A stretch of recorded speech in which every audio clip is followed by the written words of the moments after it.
quick. I just need to test. I'm just gonna test if the, hang on. Actually, I don't think I should need to test right now, because there's literally no music, so, yeah. Alright. Welcome to the stream. I'm gonna be playing the Stanley Parable, a game that... Hello, Forbin. A game that, honestly,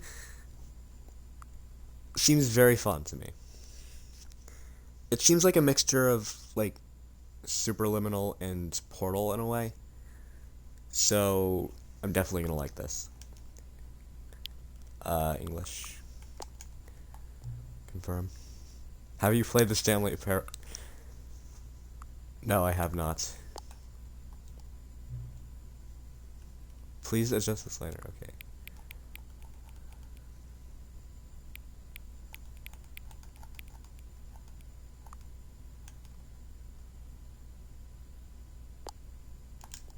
There we go.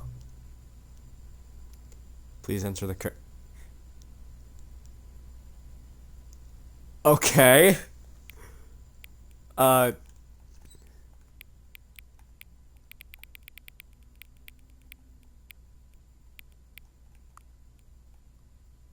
Okay. Hang on. There we go.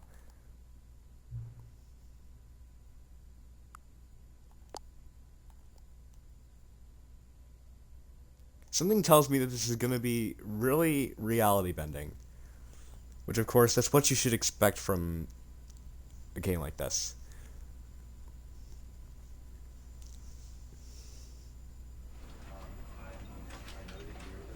We're playing the... Wait. Hang on.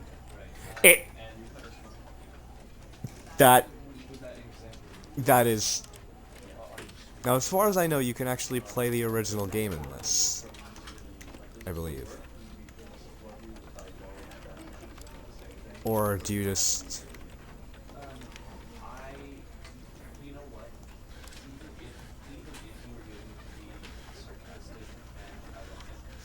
Okay, hang on.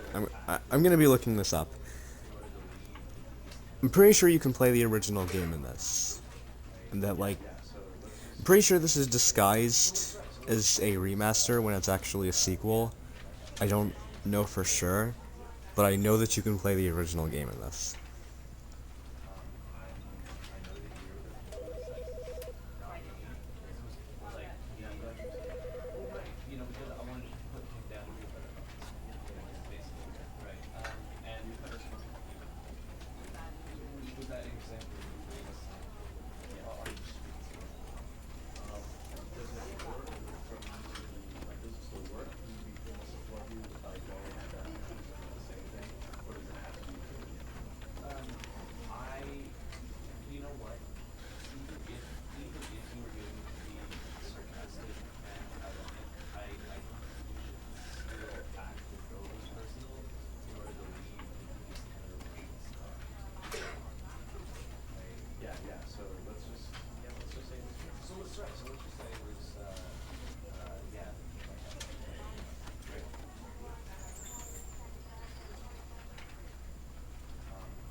I guess I'll just do this. I guess. I'm not too sure.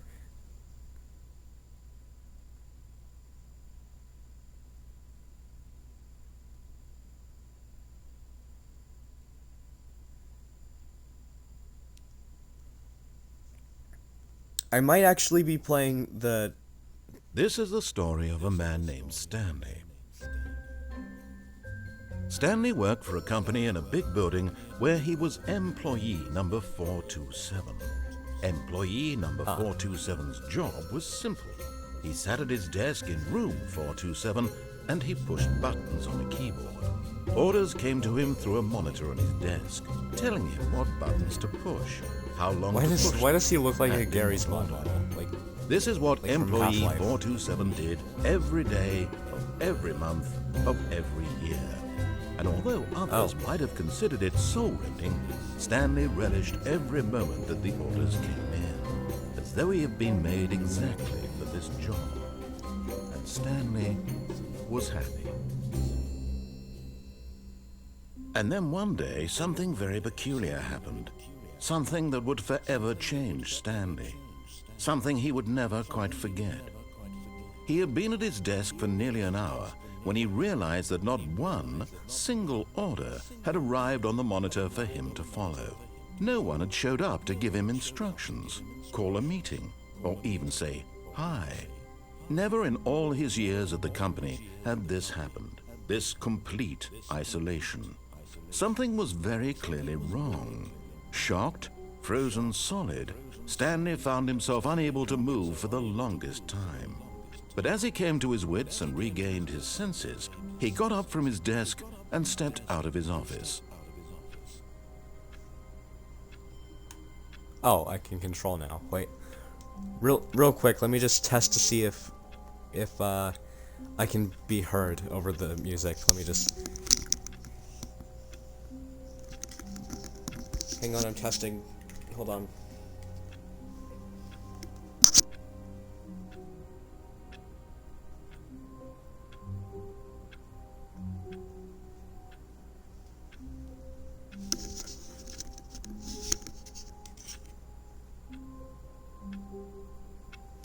Hang on, I'm waiting for it to load.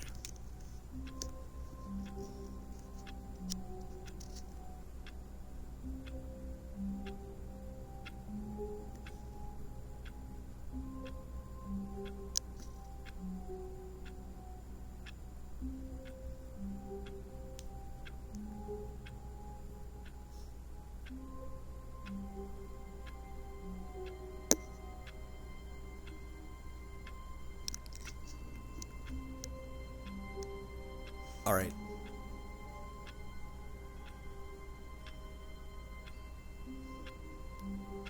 The stream was loading and the stream was loading and I saw your message, Forbins. Alright. What is it? The movement is so fast, you have the head turning. Wait. Begin the game again. I'm not going to press that. I have no idea what that does, but camera sensitivity. I'm gonna see what it's like at this. Okay, yeah, that's a bit better.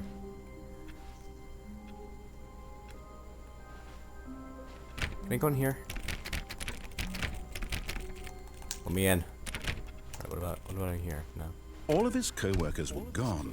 What could it mean? Stanley decided to go to the meeting room. It means they're all Perhaps he had dead. simply missed a memo.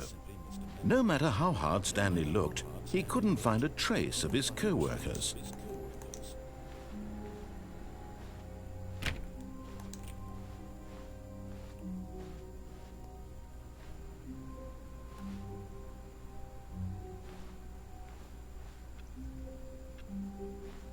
Stanley went around touching every little thing in the office, but it didn't make a single difference, nor did it advance the story in any way.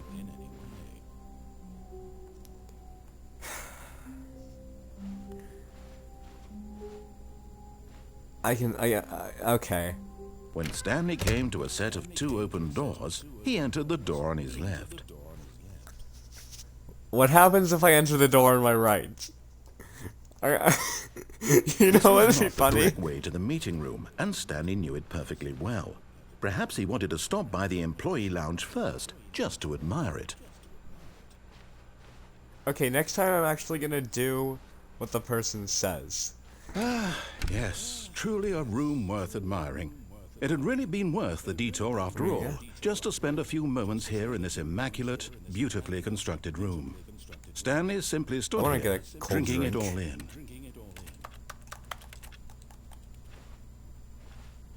Okay. But can't get eager the to cold get back drink. to business, Stanley took the first open door on his left. The first open door on my left. Okay, did I miss it? Okay, I'm gonna do it. And so he what he says detoured this through the time. maintenance section, walked straight ahead to the opposite door, and got back on track.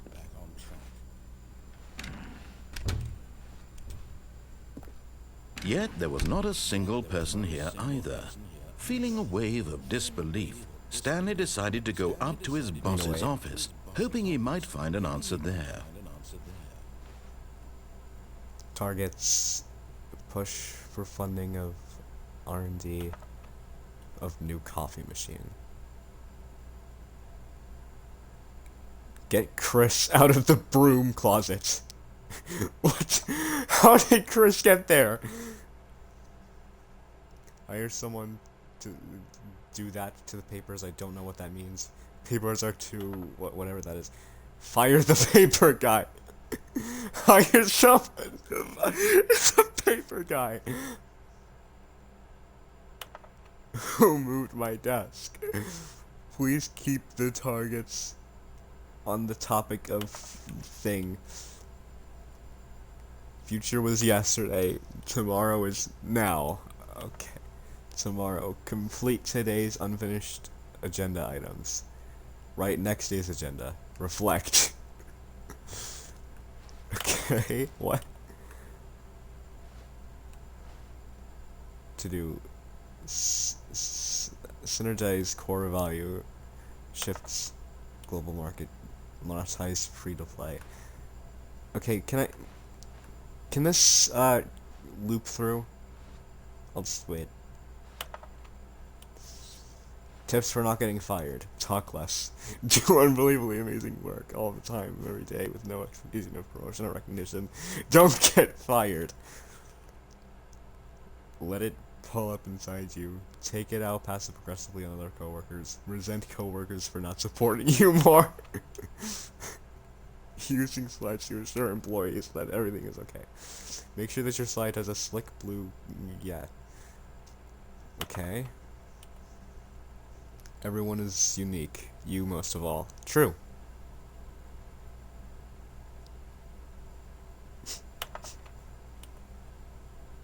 Number of slides on this one. Slides, charts, and what? What? Rate at which charts on the same slide depict the same information. Rate of increase in graphs per slide. Please no more charts. Please, I'm begging. The boss appreciation minute. On your boss appreciation minute, circle the top 20 things you love about your boss. Okay. Boss appreciation specialist. Okay. Why did we hire you? I don't know. Why did you hire me? What are your dreams for the future? Nature, talk radio, mitosis. Mitosis. Okay. I know what that is, but like, wait, broom closet. Stanley stepped into the broom closet, but there was nothing here, so he turned around and got back on track. Chris, where are you? Chris!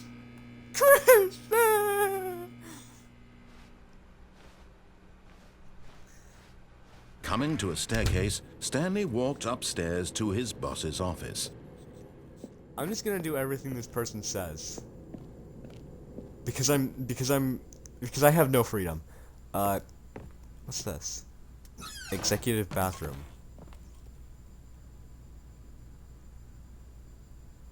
Why does a bathroom have a window? Money in the morning, money in the evening, money for breakfast. Money crisp. Me. Me. That is an amazing name for a magazine. Does the door close behind me? Okay. Stepping into his manager's office, Stanley was once again stunned to discover not an indication of any human life. Shocked, unraveled, Stanley wondered in disbelief who orchestrated this, what dark secret was being held from him. What he could not have known was that the keypad behind the boss's desk guarded the terrible truth that his boss had been keeping from him.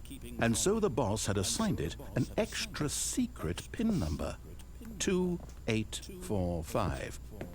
But of course, Stanley couldn't possibly have known this. 2845, okay. 2845. Stanley just, yet incredibly, by simply pushing random buttons on the keypad, Stanley happened to input the correct code by sheer luck. Amazing. He stepped into the newly opened passageway. What? Yeah, this definitely feels like... Yeah, this is definitely... In terms of storyline, yeah, this is definitely seems like Portal.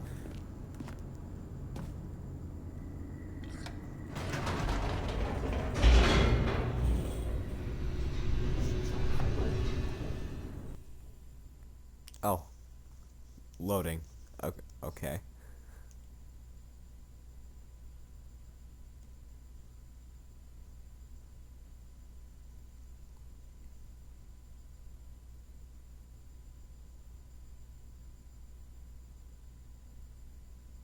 Descending deeper into the building, Stanley realized he felt a bit peculiar. It was a stirring of emotion in his chest, as though he felt more free to think for himself, to question the nature of his job.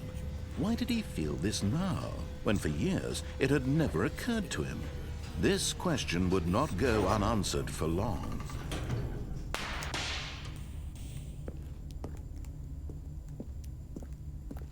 All right. Stanley walked straight ahead through the large door that read Mind Control Facility.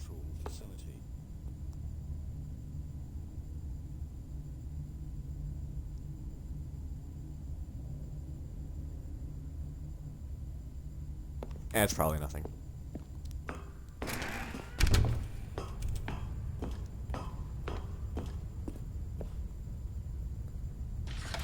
The lights rose on an enormous room packed with television screens. What horrible secret did this place hold? Stanley thought to himself. Did he have the strength to find out? Yeah, I do. Wait, can I jump in this game? No, I can't.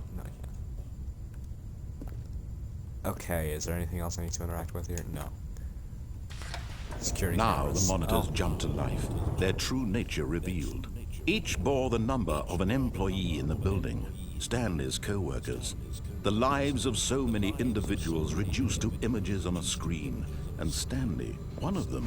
Wait, which one is the fired one? Monitored in this place where freedom. Okay, fired. I'm meant gonna pay nothing. attention to I'm gonna pay attention to that one. What does that one say?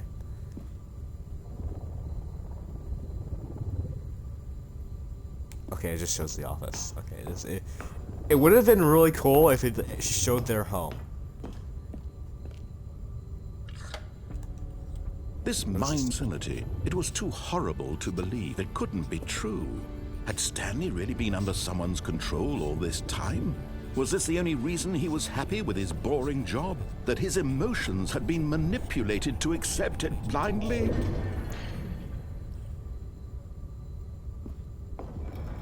No.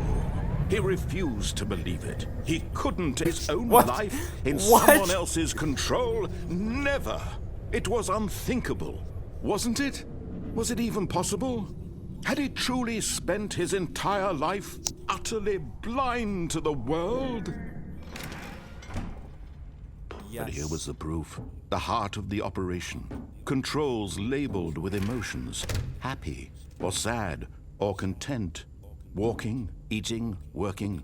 All of it monitored and commanded from this very place. Can you turn this And on? as the cold reality of his past be began evil. to sink in, I wanna Stanley be the decided villain. that this machinery would never again exert its terrible power over another human life. For he would dismantle the controls once and for all. As a matter of fact, I would. Wait, does this button turn it on? Okay, I can't go this way. Okay, facility power. Okay, that's where I go. All right.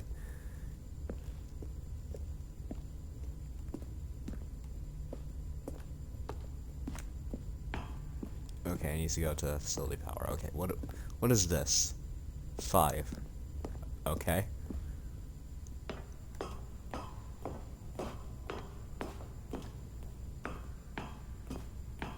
What does that say? And when at Okay, it doesn't last he say found the anything source of the room's power, he knew it was his duty, his obligation, to put an end to this horrible place and to Wait, I can everything turn it it on? stood for.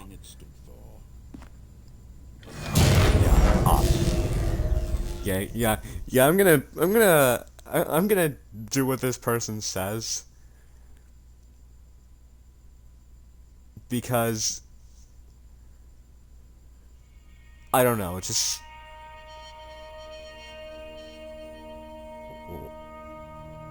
what? Blackness and a rising chill of uncertainty. Was it over? Yes. He had won. He had defeated the machine. Unshackled Has the himself game from ended someone already? else's Really? command. Freedom was mere moments away. And yet, even as the immense door slowly opened, Stanley reflected on how many puzzles still lay unsolved. Where had his co-workers gone? How had he been freed from the machine's grasp? What other mysteries did this strange building hold? But as sunlight streamed into the chamber, he realized none of this mattered to him. Wow. For it was not knowledge or even power that he had been seeking, but happiness. Perhaps his goal had not been to understand, but to let go.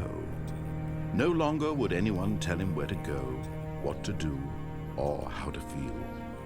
Whatever life he lives, it will be Okay, his. so And that was all he needed to know. It was perhaps the only thing worth knowing. Stanley stepped through the open door. what I think I have to do Stanley felt the cool breeze upon his is skin, I, the feeling of liberation, huh. the immense possibility of the new path before him.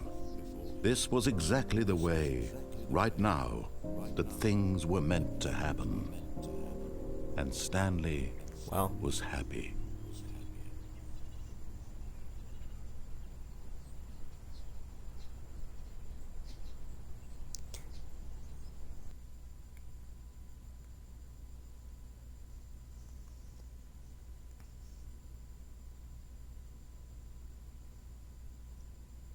huh. Oh, I got an achievement. Get your first achievement. Awarded for getting any of. Wait, hang on. What is it? What is it? Hang on, real quick. What does it say?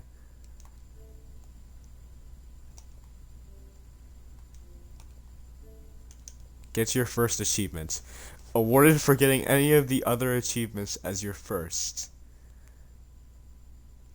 Beat the game. Complete the Stanley Parable. Something tells me that. Wait. Resume. Wait. Oh, I'm back here.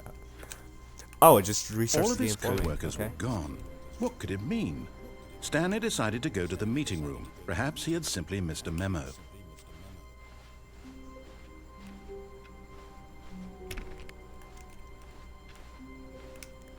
I wanna go in room 420. No! Of course. Now I'm gonna do what this person says not to do. When Stanley came to a set of 2 open doors, he entered the door on his left.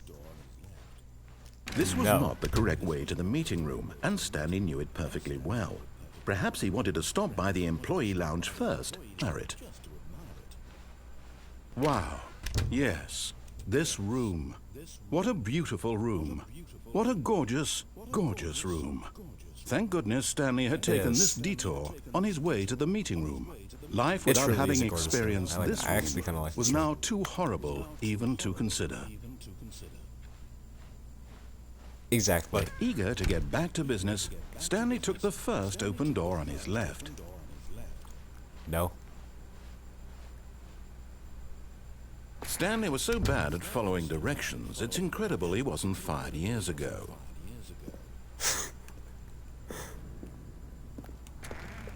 Wow. Do not jump from the cargo while it is in motion. Penalty for misuse of cargo lift. $1,000. Penalty for jumping off the cargo lift. $5,000. Look, Stanley, I think perhaps we've gotten off on the wrong foot here.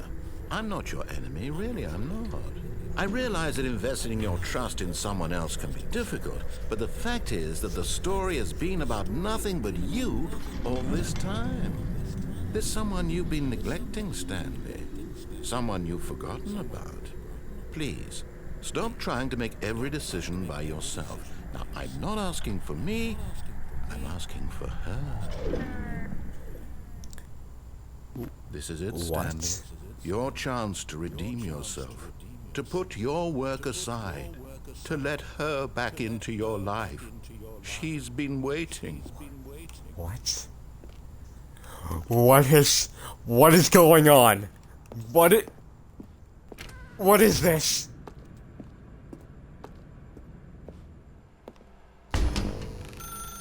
That's her, Stanley. You need to be the one to do this, to reach out to her. If you can truly place your faith in another, then pick up the phone. I'll pick up the phone, I guess. I know I said I was gonna disrespect everything that this person, but I decided, but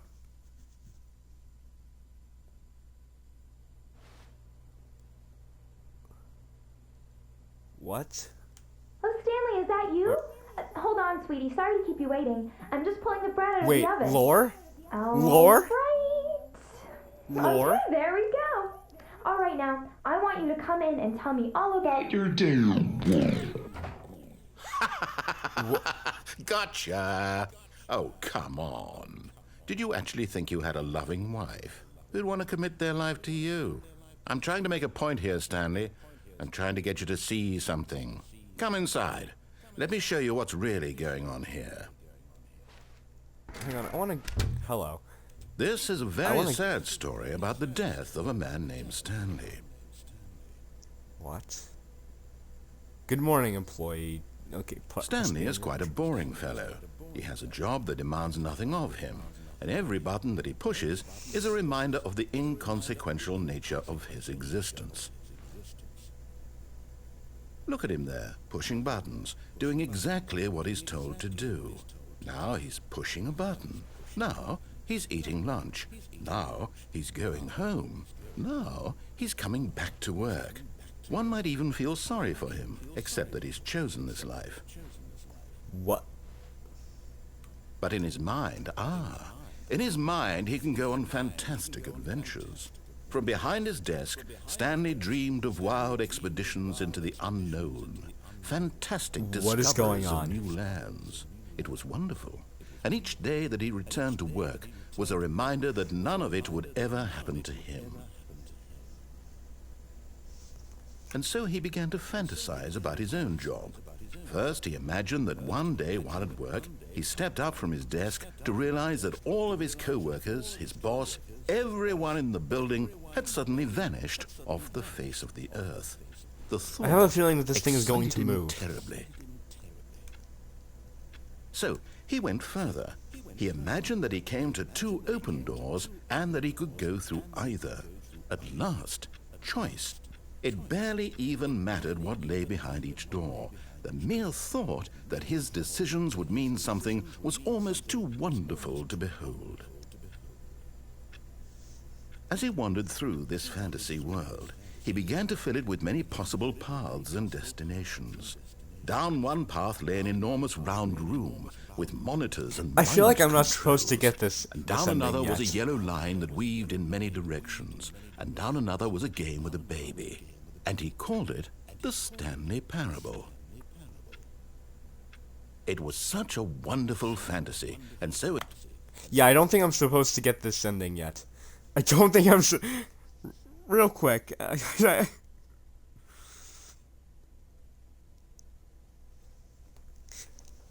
This time I'm actually going to like not follow any orders, okay? This time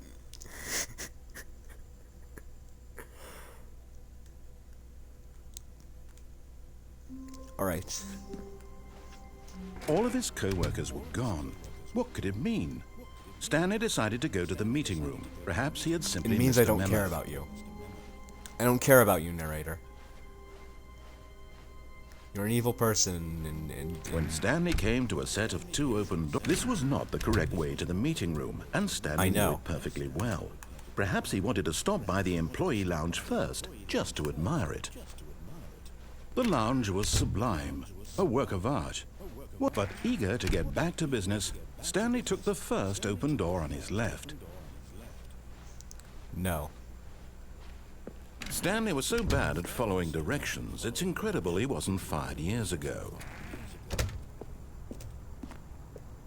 Alright. Look, Stanley, I think perhaps we've gotten off on the wrong foot here. I'm not your enemy, What if really, I'm not. I realize there that actually a investing your possibility trust to, in someone else can be difficult, but the fact is that I'll the test it. story I'll has test it been later. about nothing but you this time. There's someone you've been neglecting, Stanley. Someone you've forgotten about. Please, stop trying to make every decision by yourself. Now, I'm not asking for me, I'm asking for her. This is it, Stanley. Your chance to redeem yourself. To put your work aside. To let her back into your life. She's been waiting.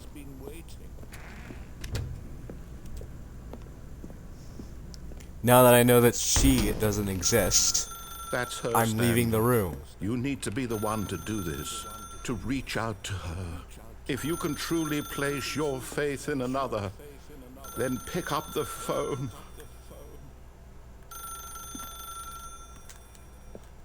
Can I leave?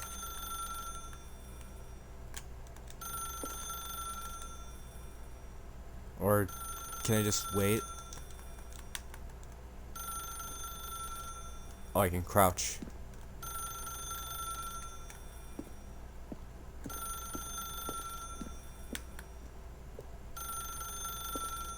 Do it. As Stanley picked up the phone, a white light engulfed him, filling him not just with radiance, but with hope. Hope for a life reunited one... Wait. Oh, goodness. Stanley, did you just unplug the phone?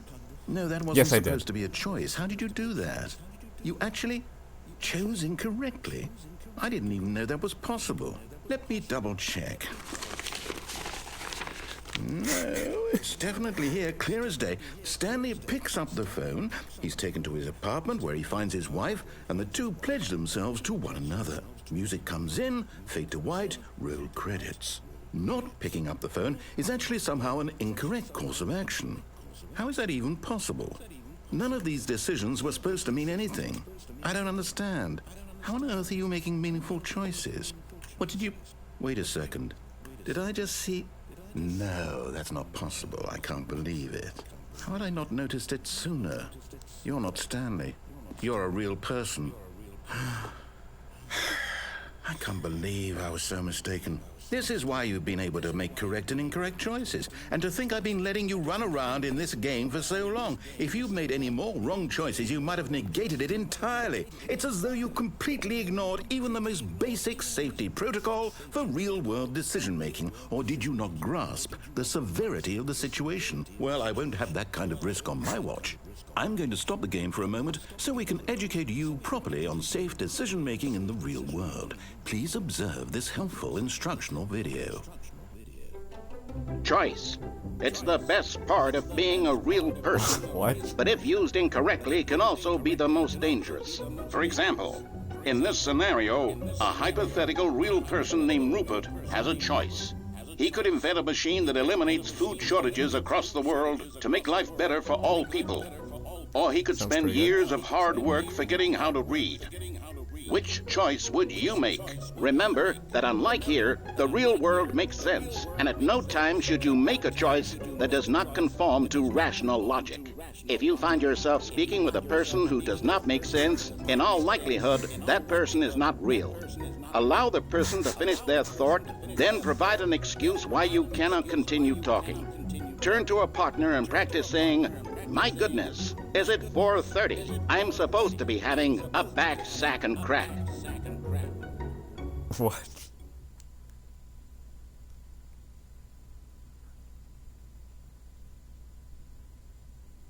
Practice.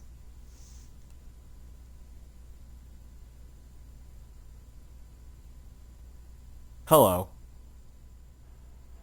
Excellent. Wait. Making choices Wait, on a regular wait, basis wait, is the best wait, part wait, to a healthy wait, decision-making process. wait. Most medical professionals recommend making at least 8 choices per day. Do you make more than 8? Less? And finally, if you begin to wonder if your choices are actual and whether you'll ever make a significant contribution to the world, just remember that in the vast infiniteness of space, your thoughts and problems are materially insignificant, and the feeling should subside. At this time, your instructor will guide you in an exercise to test and reinforce the material covered in this video. Ah, welcome back. You may have noticed that this room has begun to deteriorate as a result of narrative contradiction. But not to worry. Now that you're properly informed on good decision-making, we're going to revisit a choice you made just a few minutes ago and see what the correct thing to do would have been. This way, please. Okay.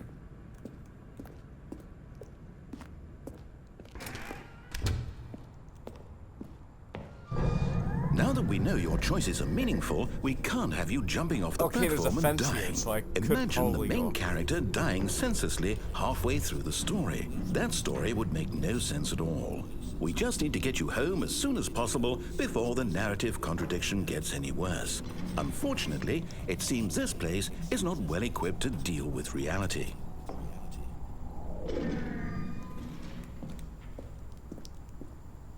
So do I...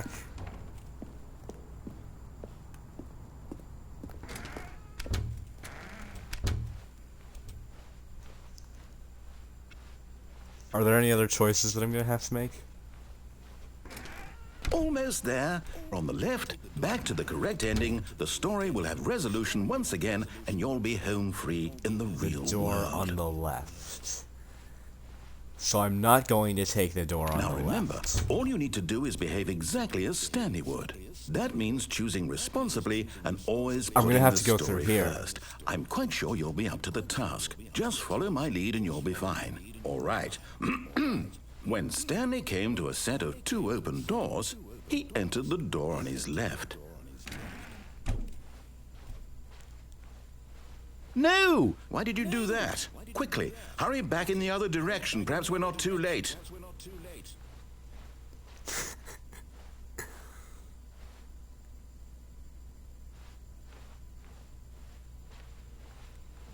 Can I go back? Or can I... Is there any... Can I, go in here? Okay.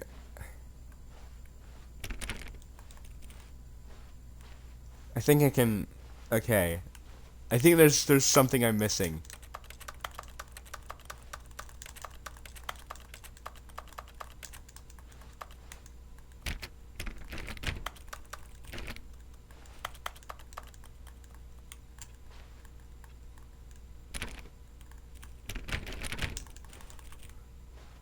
Okay, there's something I have to do in here, and You can't jump. Seriously, no, seriously, we disabled it. Okay, what?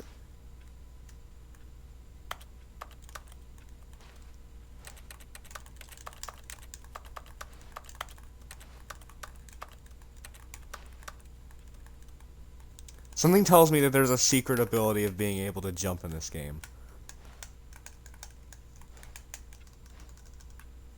Okay. I think I have to go on the door to the left.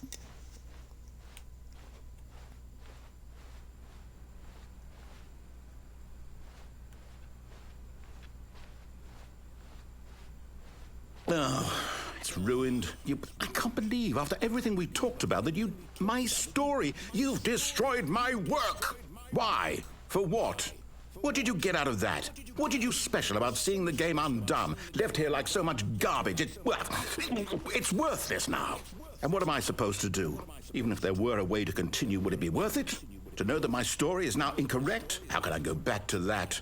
I can't erase that knowledge. I'll have to live with it forever, reliving its impossibility forever. I couldn't live that way. Is it better to shut the game down entirely? To willingly destroy all of my work? I don't know. What's the answer? What do I do? What do I do? What do I... No, I have to. I have to shut the game down. I have to.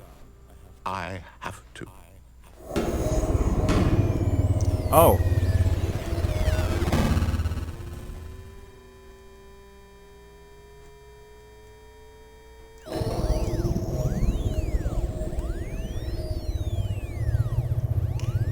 What? Oh, I'm here. I'm still here. Here in this pile of rubbish. With you. You. Who thought you were so clever. Now look where we are. My entire game is destroyed. It was the only thing in the world that was mine, and you run it into the ground. What, did you think that would be funny? You just had to see? Didn't I impress upon you how important it was to be like Stanley? He actually knows how to do what I tell him to. He understands that if I say to do something, there's a damn good reason for it. That thought hadn't even occurred to you, had it? That there's a world outside of you? You're a child. Oh, my story. If you'd just gone through the door on the left, you would have seen it. There was a whole underground facility. You would have destroyed it and been victorious. It would have been so perfect. I worked so hard on it. I tried so hard to make... Wait. Behave exactly as Stanley would. That means choosing responsibly and always putting the story first. I'm quite sure you'll be up to the task. Just follow my lead and you'll be fine. All right. When Stanley came to a set of 2 open doors, he entered the door on his left. No! Why did you do that? Quickly, hurry back.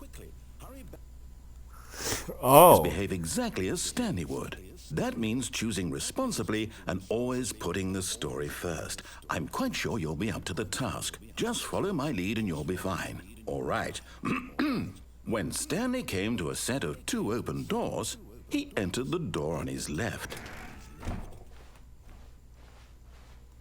No! Why did you do that? Quickly, hurry back. Behave exactly as Stanley would. That means how many times do I have to do this? And always putting the story first. I'm quite sure you'll be up to the task. Just follow my lead and you'll be fine. All right. When Stanley came to a set of 2 open doors, he entered the door on his left. No! Why did you do that? Quickly, hurry back. Behave exactly as Stanley would. That means choosing responsibly and always. I'm gonna do this until something happens. I'm quite sure you'll be up to the task. Just follow my lead and you'll be fine. All right. When Stanley came to a set of 2 open doors, he entered the door on his left. No! Why did you do that? Quickly, hurry back.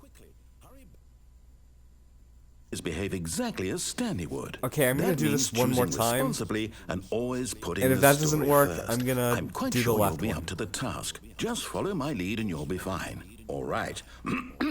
When Stanley came to a set of 2 open doors, he entered the door on his left. No! Why did you do that? Quickly, hurry back. Okay, this time I'm gonna go into the door on the left. That means choosing responsibly. I don't think I have a choice in this situation. First, I'm quite sure you'll be up to the task. Just follow my lead and you'll be fine. All right. When Stanley came to a set of 2 open doors, he entered the door on his left. Fine, I'll go here. There better be some kind of glitch here. Yet there was not a single person here either. Feeling a wave of disbelief, Stanley decided to go up to his boss's office, hoping he might find an answer there. Coming to a staircase, Stanley walked upstairs to his boss's office. I can't go downstairs! I can't go downstairs!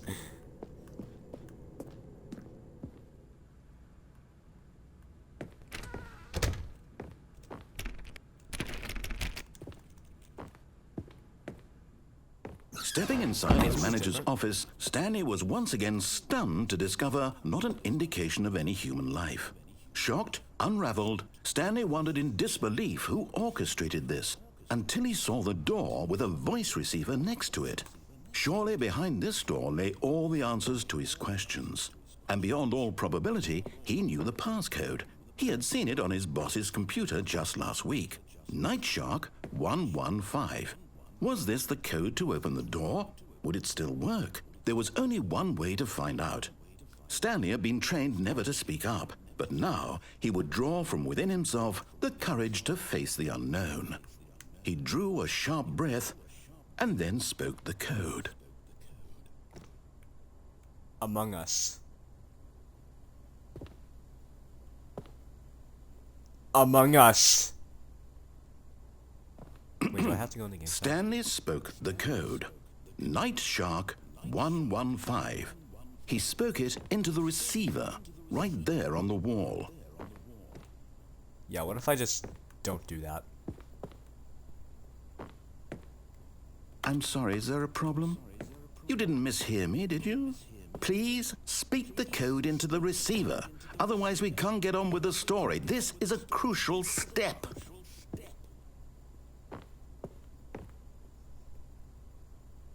Okay, fine, you're not going to do it, but you know what?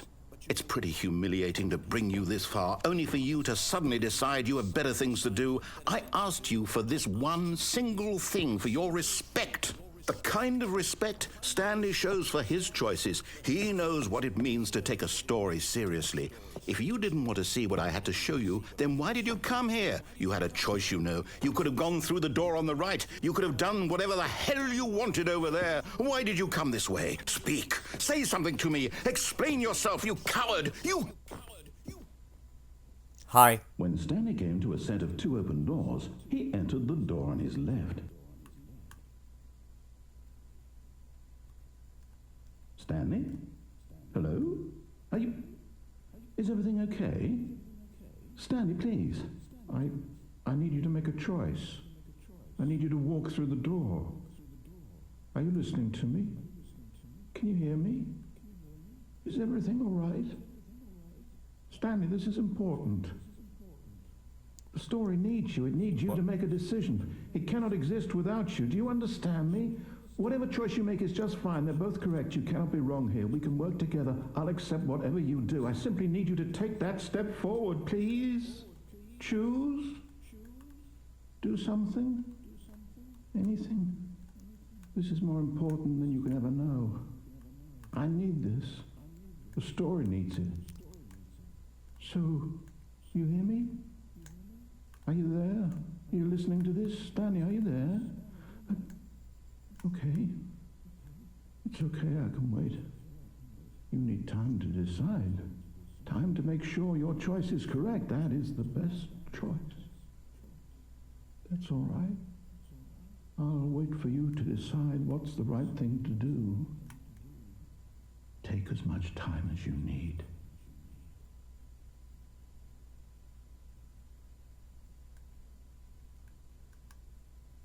Oh. Did I get another ending? Huh.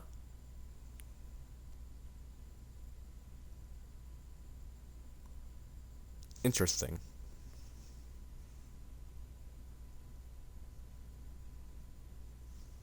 Alright, but here's the thing.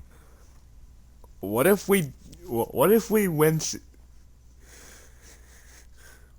made a different wrong choice? All of his co-workers were gone. What could it mean? Stanley decided to go to the meeting room. Perhaps he had simply missed a memo.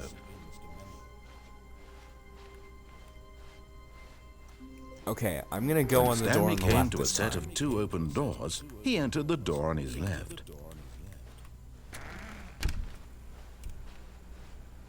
Because I'm pretty sure there's a staircase. Yet there was not a single person here either. Feeling a wave of disbelief, Stanley decided to go up to his boss's office, hoping he might find an answer there. Coming to a staircase, Stanley walked upstairs to his boss's office. This time I'm gonna go downstairs. There's redness.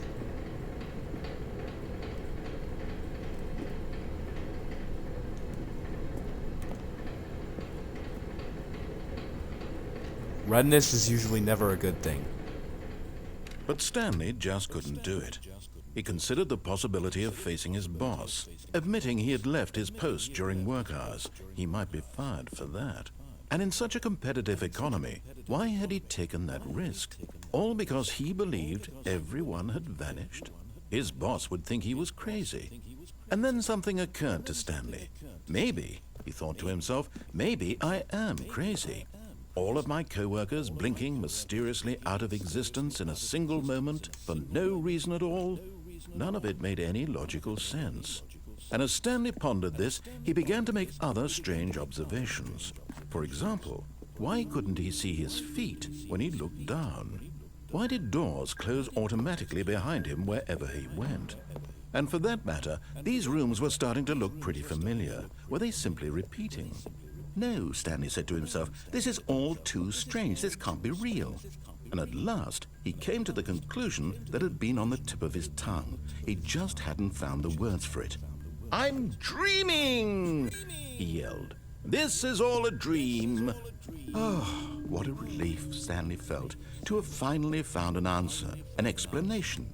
His co-workers weren't actually gone. He wasn't going to lose his job. He wasn't crazy after all. And he thought to himself, I suppose I'll wake up soon.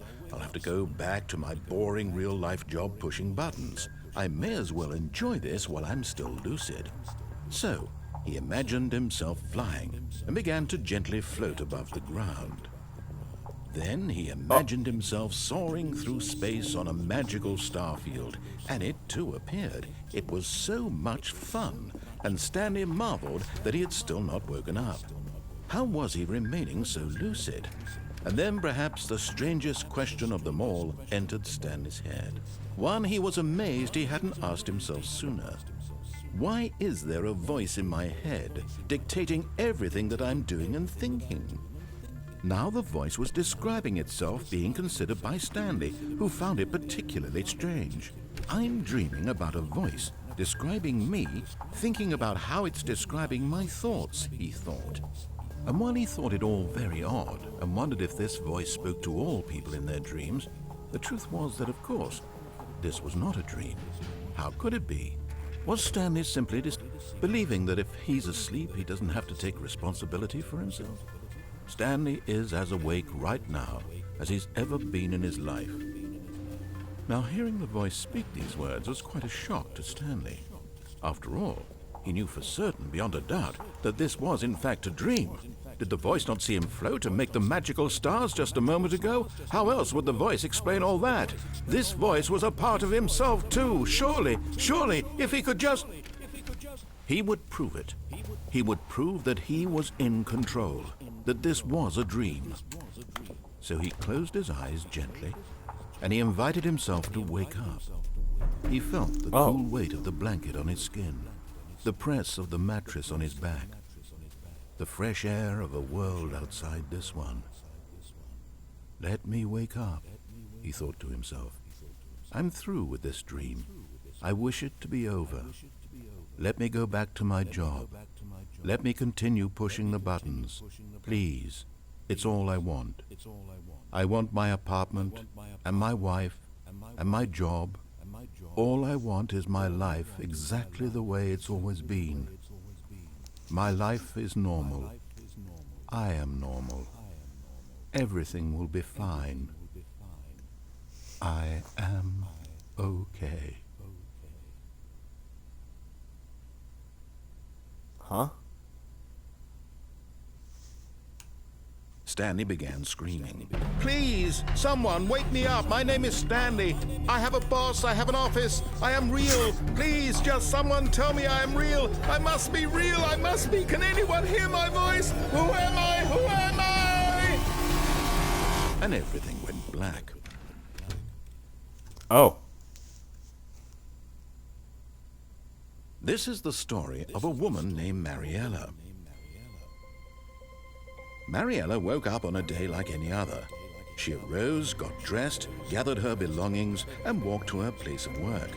But on this particular day, her walk was interrupted by the body of a man who had stumbled through town talking and screaming to himself, and then collapsed dead on the sidewalk. And although she would soon turn to go call for an ambulance, for just a few brief moments she considered the strange man. He was obviously crazy, this much she knew. Everyone knows what crazy people look like. And in that moment, she thought to herself how lucky she was to be normal. I am sane. I am in control of my mind. I know what is real and what isn't. It was comforting to think this, and in a certain way, seeing this man made her feel better. But then she remembered the meeting she had scheduled for that day, the very important people whose impressions affect her career, and by extension, the rest of her life. She had no time for this, so it was only a moment that she stood there, staring down at the body. And then she turned and ran.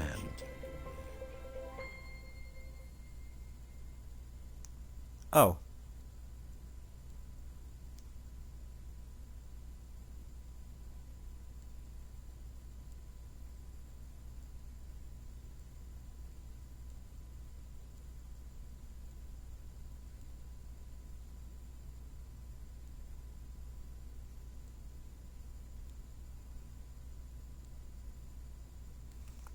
Alright, I'm gonna just go through the game normally, and then and then when I get to a choice that I feel like I want to disobey, I'm gonna do it. I'll just go Just through a here step through this door, Stanley thought to himself, that's all I need.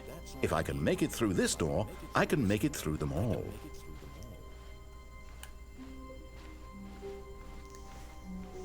When Stanley came to a set of 2 open doors, he entered the door on his left.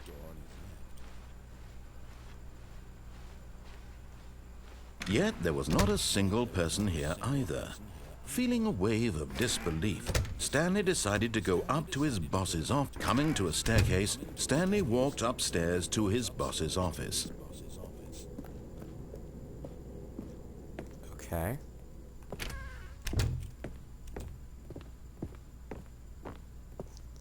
What happens if I Stepping put in into the his wrong manager's code? office, Stanley was once again stunned to discover not an indication of any human life. What could it mean? Stanley wondered aloud to nobody. He began wildly tearing through papers on the boss's desk, pulling books off the shelf, looking behind paintings, desperate for clues to his situation. But his attention was caught by a keypad behind the boss's desk. What could its purpose be? In fact, this keypad guarded the terrible secret that lay buried below his feet. And so the boss had assigned it an extra secret PIN number, 2845. But of course, Stanley couldn't possibly have known this.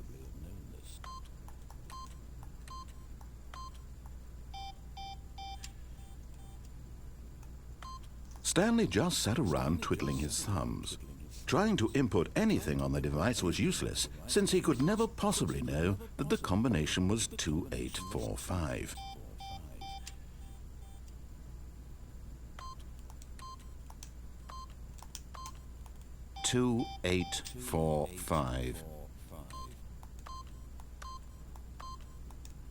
I'm just gonna ignore you, man. I'm just gonna ignore you.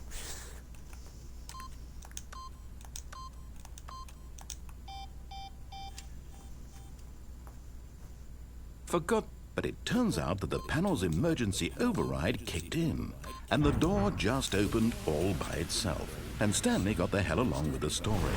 Well, whoop-de-doo. Oh. Okay.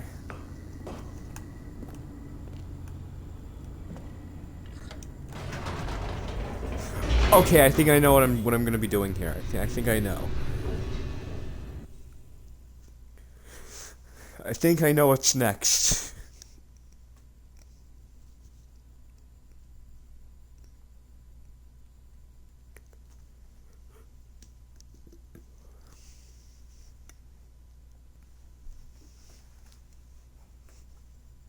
I think that the path that says escape is next.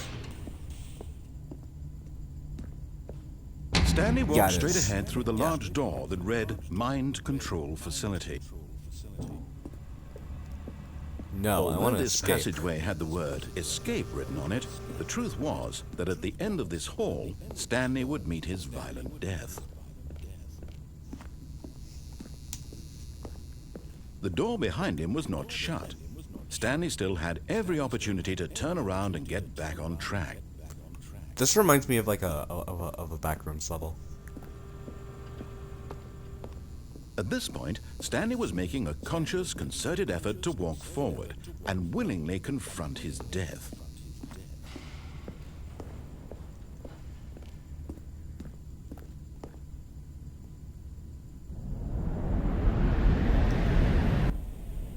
Oh, am I just gonna die? Oh, well. I guess I'm dead. I got the death ending. The ending where I die.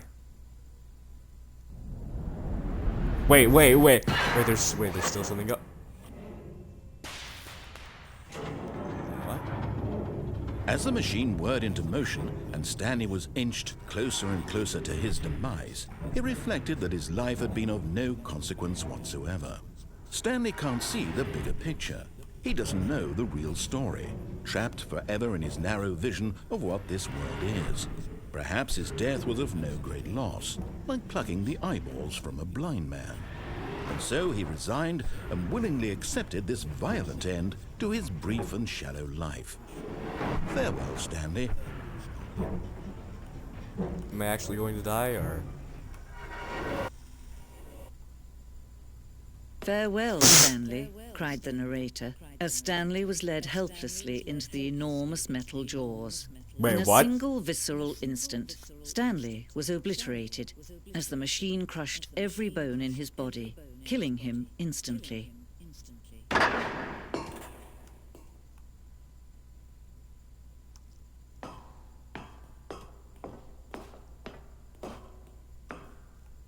And yet it would be just a few minutes before Stanley would restart the game, back in his office, as alive as ever.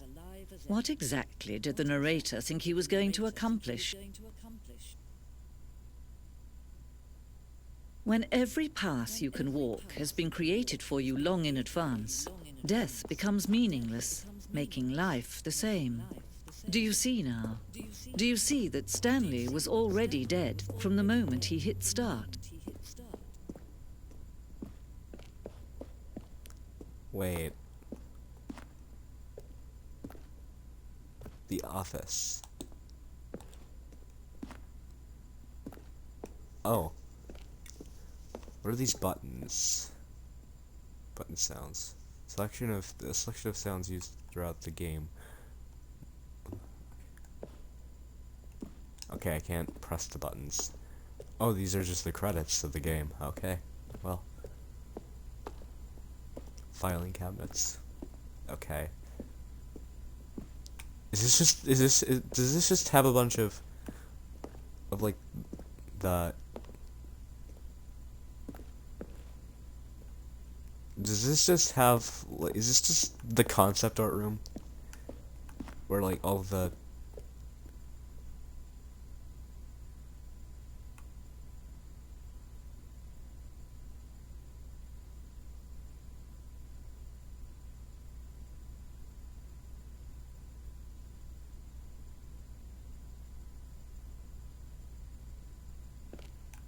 Ah. That would have been a good ending, though.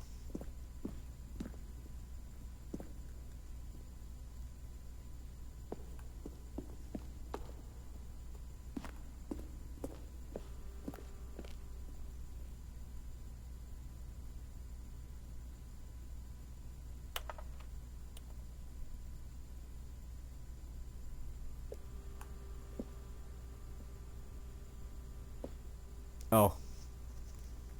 Subject gay.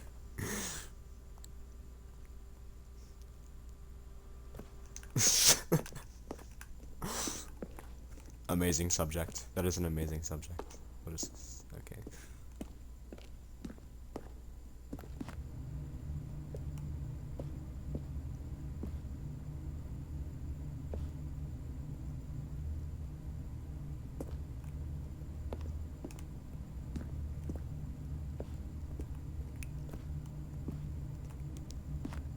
Wow.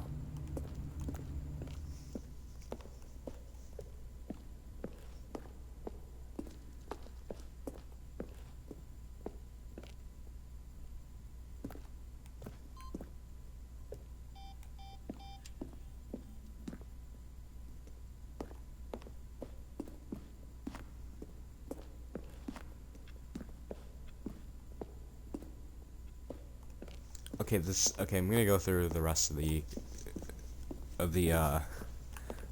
room. Stanley jumped in the river.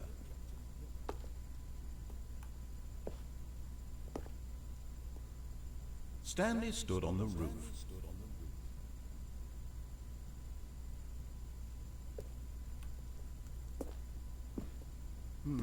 Let's see. Stanley walked through the green door. Now look closely, Stanley. See how it's impossible for the player to do anything in this room? Perfect example of poor level design. It's textbook mistake. It's the kind of thing you pick up on intuitively if you have even the most fundamental understanding of good and bad game design. But of course, you being you, you'll probably spend the next hour trying to solve it. Here, I'm just going to make this easy on you. Still nothing? I don't know. Well, in that case, I'll tell you what. You win. Congratulations. You did it. I know you put in a lot of hard work, and it really paid off, so good job.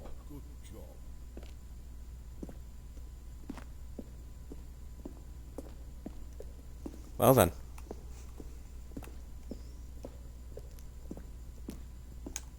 Alright, I'm gonna go the way. I'm gonna go the direction. Where's the direction? Exit, okay. I go here. Oh, look at these two. How they wish to destroy one another. How they wish to control one another. How they both wish to be free.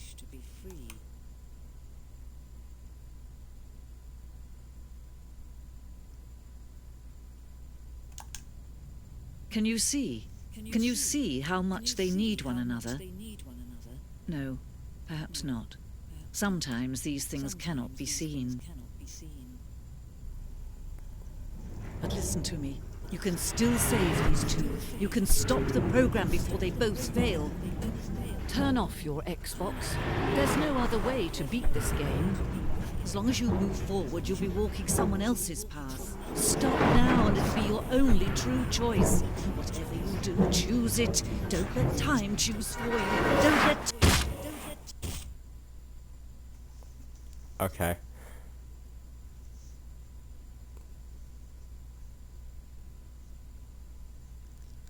I literally said that I wasn't going to do anything that anyone said.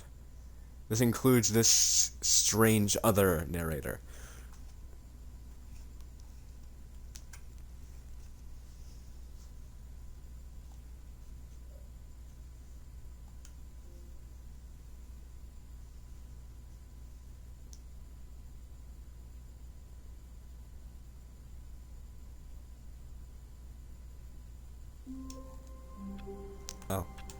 Oh, okay, I'm back here. How long was I sitting there? Stanley wondered to himself. Minutes? Days? Centuries? Did something crucial happen while my senses were turned?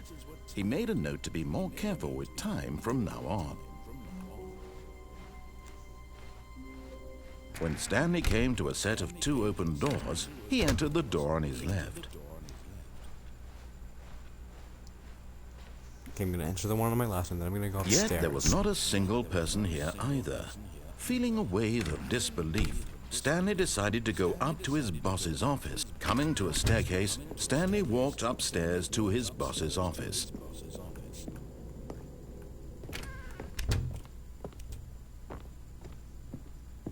The moment he entered his manager's office, Stanley froze in his tracks.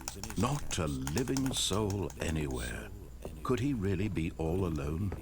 This was too much for Stanley to take. Too much for any man to take.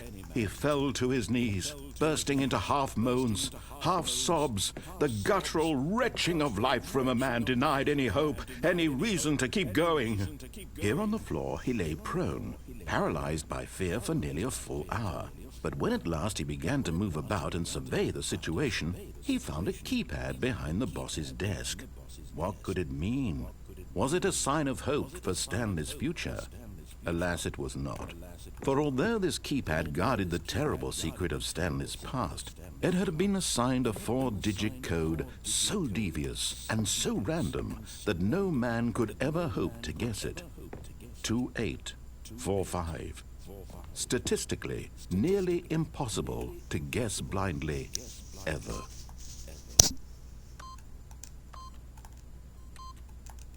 Yet incredibly, by simply pushing random buttons on the keypad, Stanley happened to input the correct code by sheer luck. Amazing. He stepped into the newly opened passageway.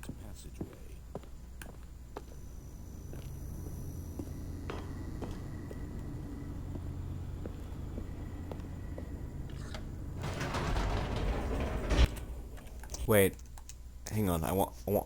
I just thought of something. I want to do something first.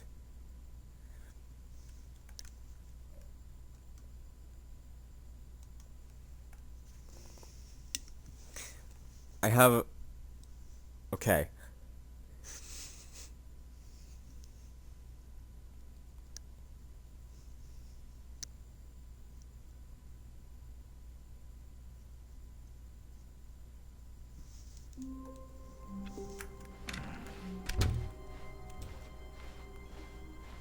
When Stanley came to a set of 2 open doors, he entered the door on his left. This was not the correct way to the meeting room, and Stanley knew it perfectly well. Perhaps he wanted to stop by the employee lounge first, just to admire it. Standing now in this incredible room, Stanley for the first time understood true happiness. Then the feeling went away, and he felt sad again.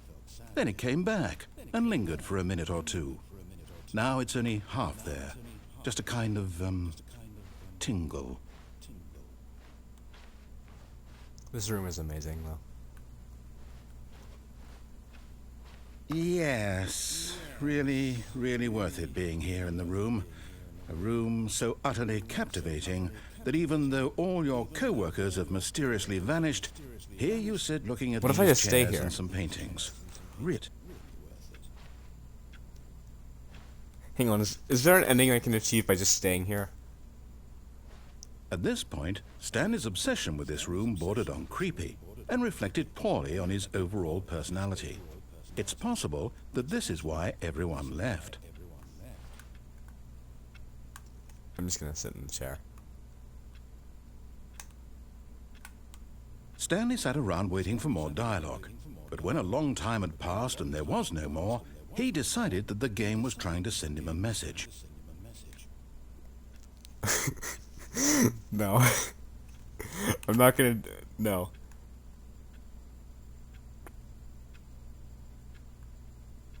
What if I just stayed here?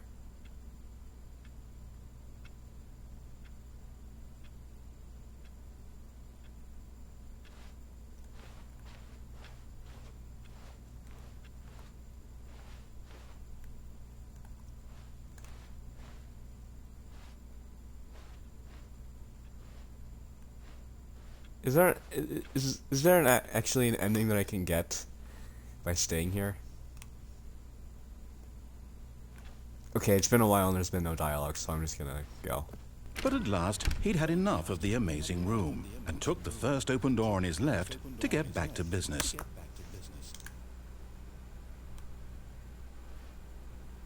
Now I could do the thing where I do like that thing over there that's not the going forward. Or I could jump off the thing. I think I'll jump off the thing since it's probably going to be quicker. Stanley because it's was probably so going to bad at result in my following death. directions, it's incredible he So- wasn't fired years ago. Or maybe I could go on... Look, Wait, what if Stanley, I I just- think... But in his eagerness to prove that he is in control of the story and no one gets to tell him what to do, Stanley leapt from the platform and plunged to his death. Good job, Stanley. Everyone thinks you are very powerful.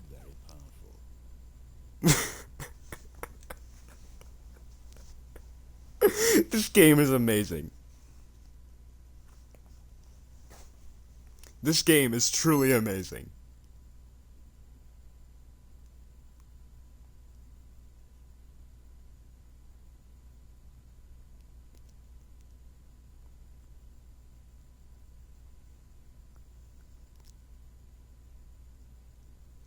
I wonder how many endings this game actually has.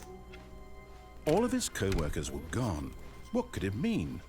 Stanley decided to go to the meeting room. Perhaps he had simply missed a memo.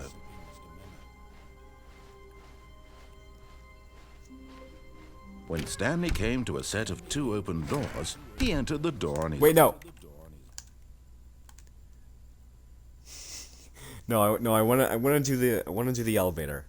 Or I think it's an elevator. I'm not too sure.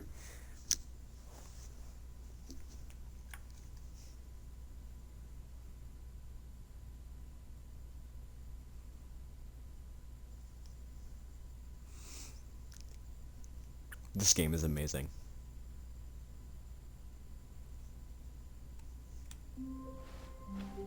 Stanley knew the office layout like the back of his hand. It was only a matter of time before he found the others, wherever they were. Just a matter of time. The subtitle said only a matter of time, but he said just a matter of time.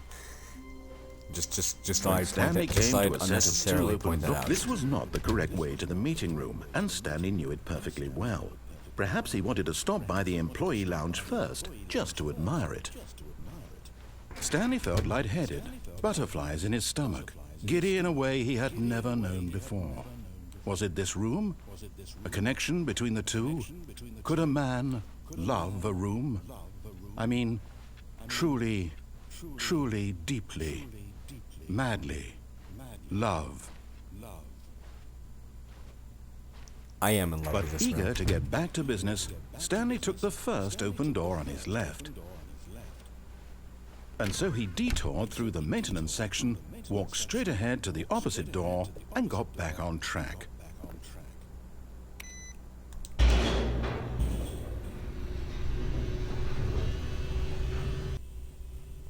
What if I went downstairs? What if I just... Did I just say downstairs? What if I went down the elevator?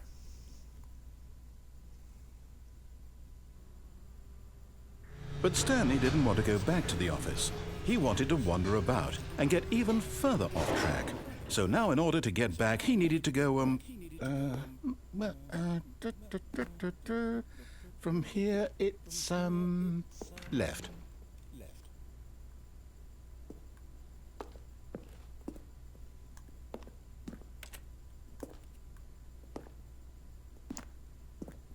Can I just stay here?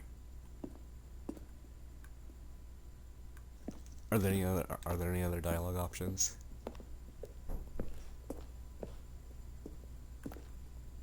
No? Oh, no, it's to the right, my mistake. No, not the right. Why would I have ever said it was to the right? What was I thinking? It's clearly... Oh dear, would you hold on for a minute, please? Now, let's see. We went down right, left, down, left, right. Yep, okay, yes. I've got it now. This story is absolutely, definitely this way.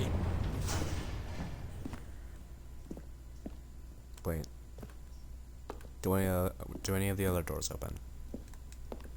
No, okay.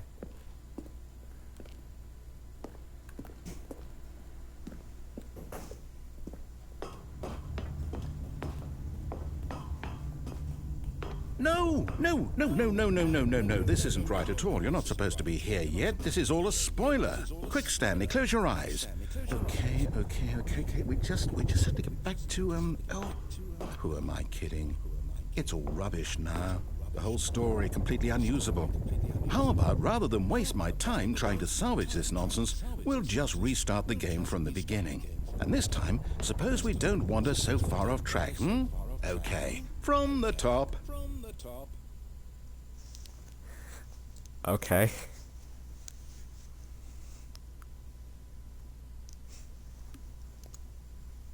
Well then. All of his co-workers were gone. What could it mean? Stanley decided to go to the meeting room. Perhaps he had simply missed a memo.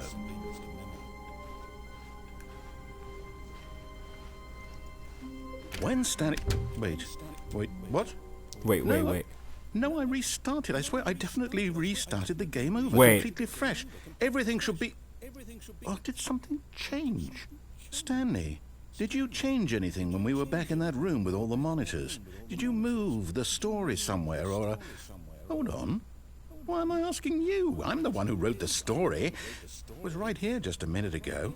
I know for sure that it's here somewhere. Okay, then. It's an adventure. Come, Stanley. Let's find the story. Oh.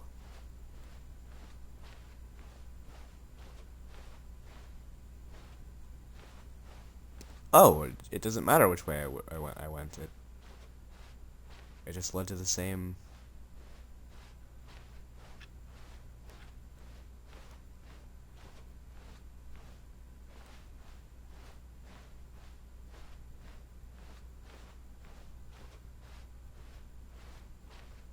Wait, I'll there's say more... it. Why? This is the worst adventure I've ever been on. I can promise you there definitely was a story here before. Do we need to restart the game again? Well, I find it unlikely that we'll ever progress by starting over and over again, but it's got to be better than this. Okay, let's give it a shot. Why not? No, come on. Come on. Let me get the thing. Let me get the thing, okay? Don't do this to me. No. All of his co-workers were gone. What could it mean? Stanley decided to go to the meeting room. Perhaps he had simply missed a memo.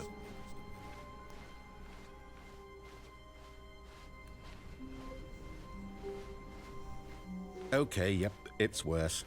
I might be remembering this wrong. It's possible the story is back where we just came from. Why don't we go back the other direction and see if we missed anything?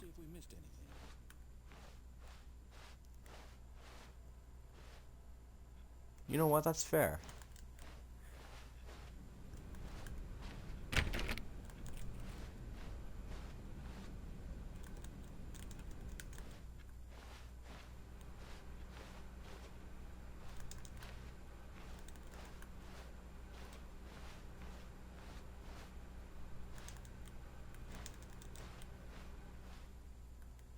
Aha! I knew we'd miss something. The story. Here it comes. No, wait. Never mind. Not the story. Okay, let's head back the other way and retrace our steps. Oh, okay.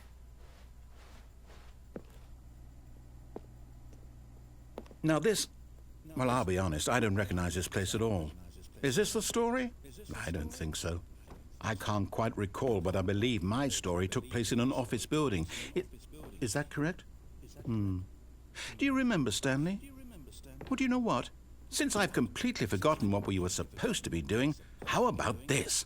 You win! Congratulations! I know you put in a lot of hard work, and it really paid off, so good job. Oh, no. No, I don't feel right about this at all. We both know you didn't put in any actual work for that win. Some people win fair and square, and this was not one of those situations. Okay, I'm getting weirded out by whatever this place is. I don't care what might happen this time. I have to restart. Oh. Are we just... Okay, is it... Okay? This seems like an interesting ending.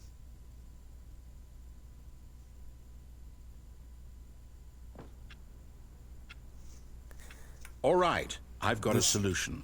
This time, to make sure we don't get lost, I've employed the help of the Stanley Parable adventure line.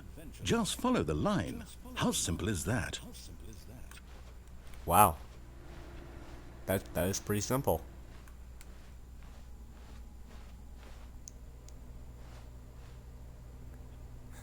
Wait a minute. Okay. Okay. This is gonna require quite a few streams, I think.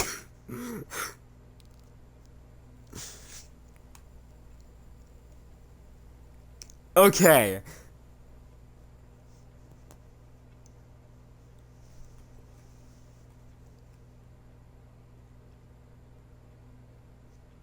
I'm just gonna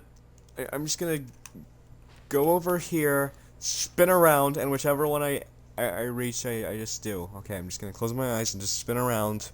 I have no idea where I am. Then I just look. Okay, I'm going the way I'm not supposed to.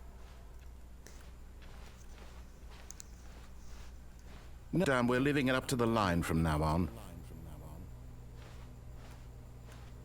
Oh, I can't. Oh. We're leaving it up to the line from now on. Okay. Wait, what does it say? Okay. Normal mug.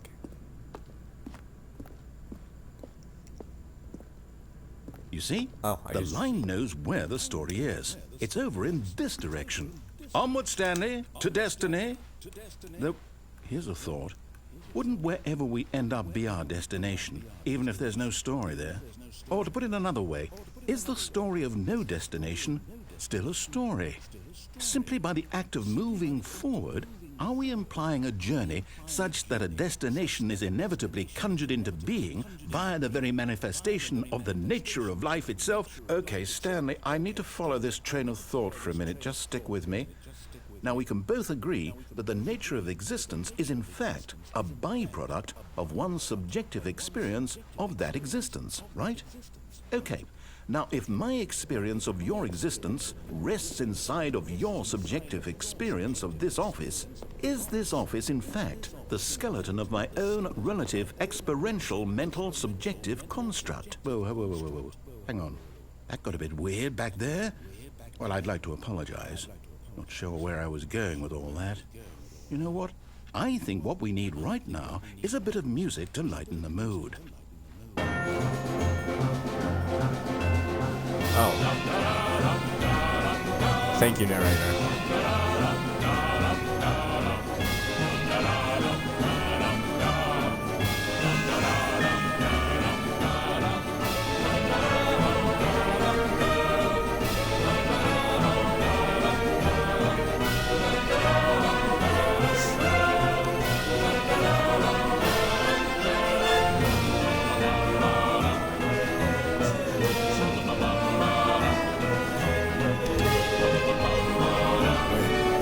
The annual reviews, revenues, corporate imbalances, consolidation reports, departmental accounts.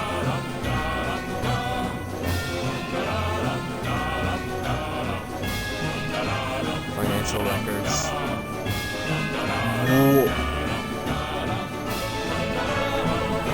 What?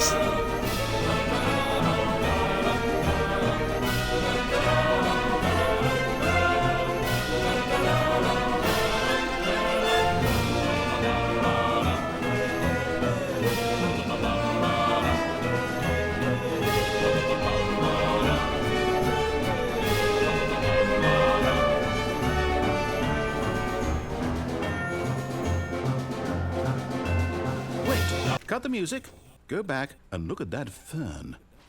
Stanley, this fern will be very important later in the story. Make sure you study it closely and remember it carefully. You won't want to miss anything.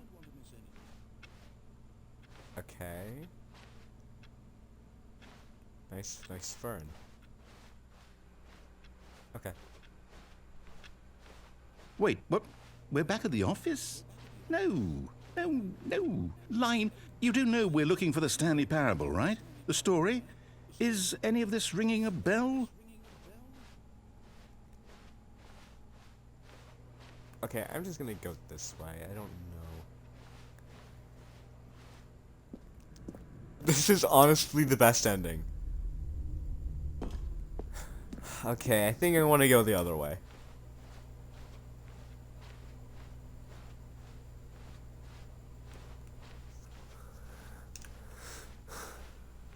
Okay, never mind. I have to go this way.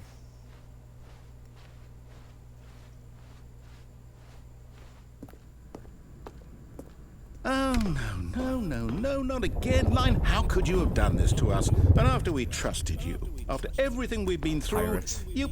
Oh, I can't take this anymore. To hell with it. Restart. Alright, what are we gonna get this time on the restart? What are we gonna get this time?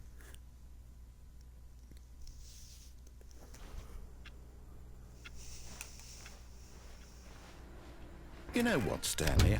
I say forget the adventure line. What's it ever done for us? We're intelligent people, right?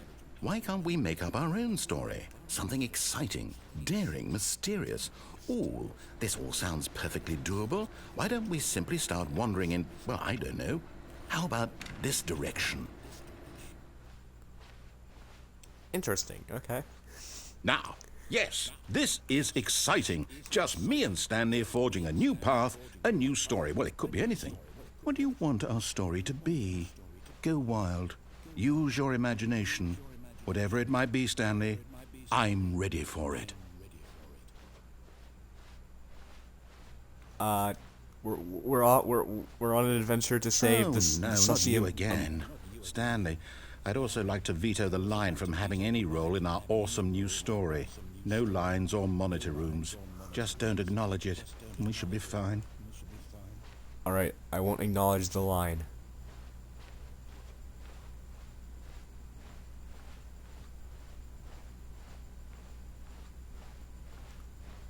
Ah, a choice. We get to make a decision. From here, the story is in our control. How important, we mustn't squander the opportunity. In fact, I believe I need a minute to think here. Just walk in circles for a minute. Okay, so I know that each door has to lead somewhere, which means that somewhere, the place where we're trying to go, there must be a reverse door that leads here. And that in turn means that our destination corresponds with the counter-inverted reverse door's origin. So starting from the right, let us ask, will taking the right door lead us to where we're going? And since the answer is clearly yes, then by all accounts, the door on the right is the correct one. Another victory for logic. Come, Stanley, our destiny awaits. Alright.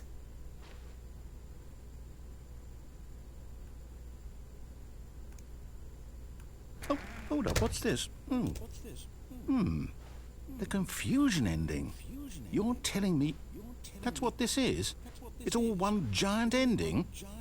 And we're supposed to restart the game, what, eight times? That's really how all this goes? It's all determined? So now, according to the schedule, I restart again. Then what? Am I just supposed to forget? Well, what if I don't want to forget? My mind goes blank simply because it's written here on this thing, wall. Well, who consulted me? Why don't I get to decide? Why don't I get a say in all of this? Is it really? No, it can't be. I don't want it to be. I don't want the game to keep restarting. I don't want to forget what's going on. I don't want to be trapped like this. I won't restart the game. I won't do it. I won't do it. I won't do it. And the timer stopped? Does that mean, did we do it? Did we break the cycle?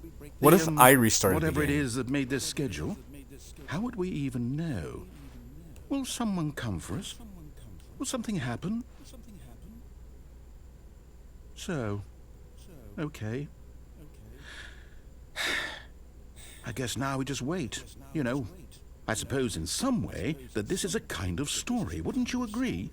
I'm not quite sure if we're in the destination or the journey, though they're always saying that life is about the journey and not the destination. So I hope that's where we are right now. We'll find out, won't we? Eventually. Well, in the meantime, if you...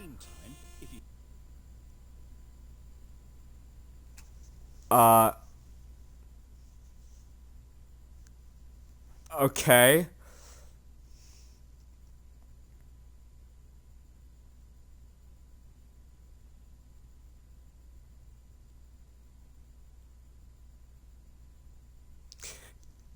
I think that this is easily the best ending.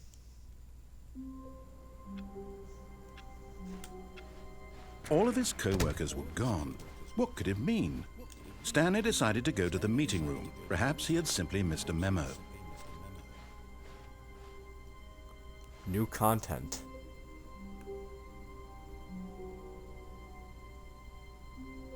Oh, new content?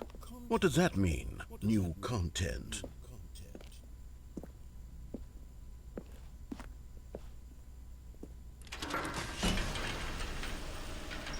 Was this unlocked by the confusion ending?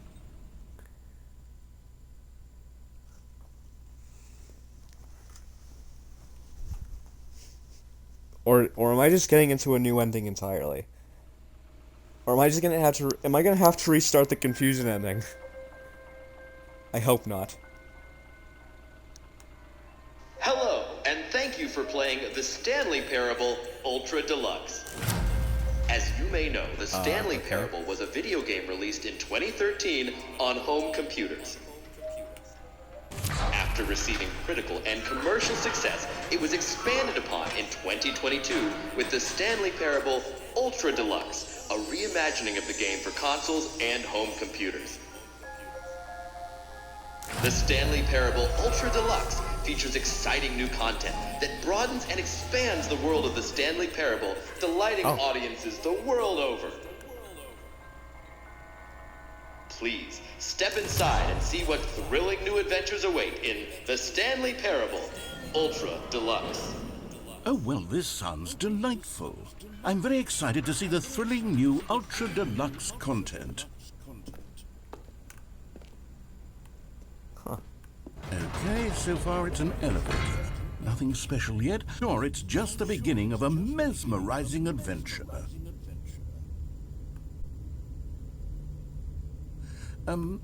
Is it broken? What's going on here?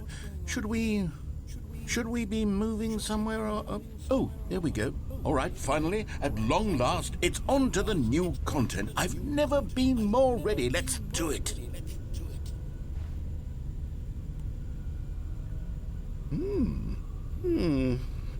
I have to say, initial impressions of Stanley Parable Ultra Deluxe, mostly tedious. It's as if Oh, okay, the content. Give me the content, Stanley. All right, let's see. It's The jump circle. circle?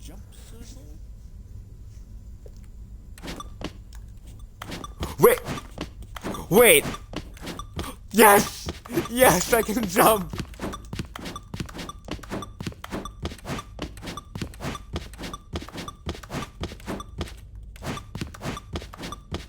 Jump circle. Yes, this is amazing.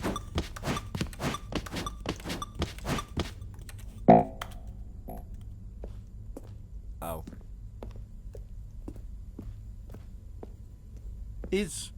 Is that it? Surely that's not all the new content. There has to be something else, right? Another elevator, yeah. Goodness. Another elevator. Stanley, I have to say, initial impressions of this game are not positive. It's just elevators and jumping. Is this what passes for exciting new content? If this is new content, then I could just read you the whole dictionary. There's 20 hours of new content right there. Hell, I could count to 30 trillion. You could put that on the box. The Stanley Parable Ultra Deluxe, now with over 1,000 hours of new content. And oh, wait. There's more. Very good. Yes. I knew there had to be something else. Let's see it. I'm ready for whatever it is. That's it? Oh, you've got to be kidding me. You see, Stanley? This is what happens when greedy video game developers with no respect for their fan base rush a cheap expansion to market for no reason other than to make an easy dollar. And don't get me started on the level of craftsmanship that's gone into it. In fact, I'm looking right now at the game's achievements, and it's hard to believe one of them actually says, "Test achievement, please ignore." What quality assurance department signed off on this? I'm infuriated and I'm offended, and I intend to find these people on Twitter and hold them personally accountable. It's my fault, Stanley. I built up too much anticipation around the new content, I'm afraid. It could never have lived up to such The narrator is a expectations. Twitter If you're stan. still with me, why don't we just reset the game, and we'll try to get back to what the Stanley Parable is really about. No frills, no gimmicks, just you and me having a great time together like always. What do you say, friend? Yes, yes, yes. This is... Was that part of the confusion ending? Or was that meant to happen? In the confusion ending? Because I know that the office disappears at some point in the confusion ending.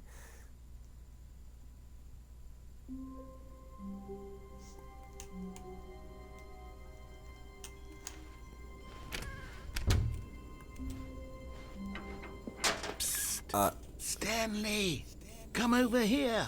In the vent. I want to show you something. Okay.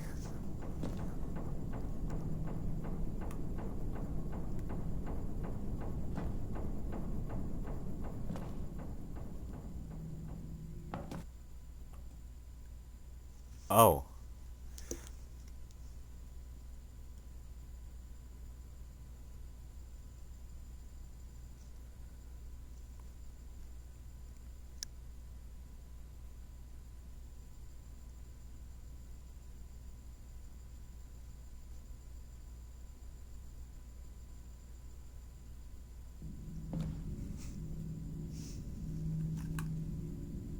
Okay, you remember how cheap and unsatisfying the new Ultra Deluxe content turned out to be? Well, it got me thinking about the past, and how much better the Stanley Parable used to be.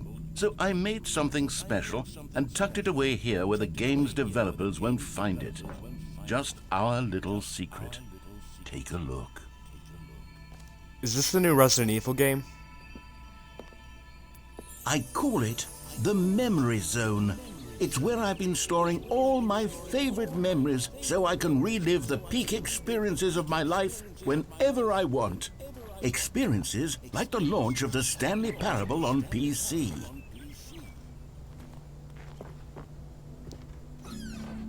You see, Stanley, doesn't the Memory Zone remind you of how wonderful Stanley Parable was before it was sullied with a cheap Xbox port? Remember back in October of 2013, when the game originally launched? Back then, video games had integrity. Back then, it all meant something. Oh, the waste. 2013. Okay, it's 2013. The original remake.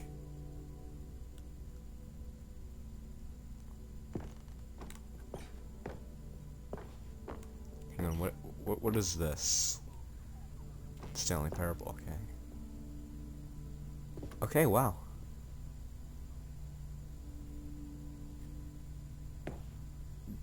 Did they fake an award? Okay. Good times. Okay, wow.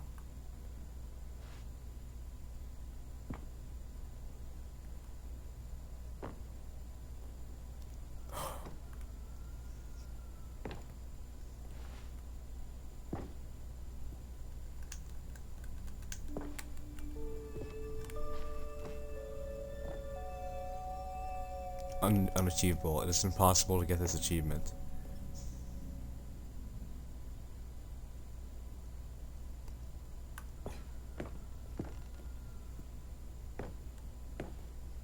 I'm gonna get all of the achievements in this game, even the one that's impossible to get.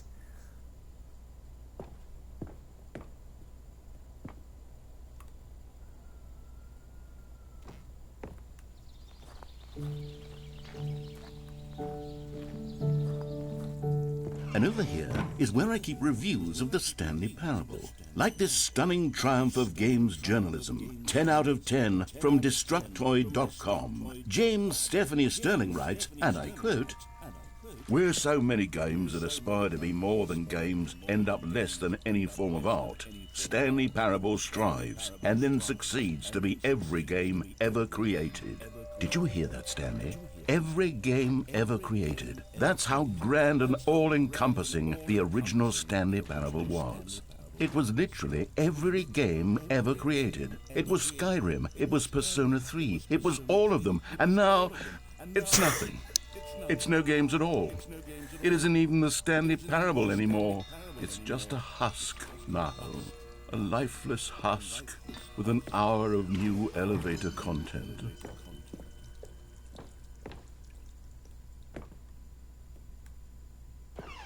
Do I go downstairs or? Memory maintenance zone. Okay. Okay, I can't go down there. The original remake. Person of the Year, Stanley.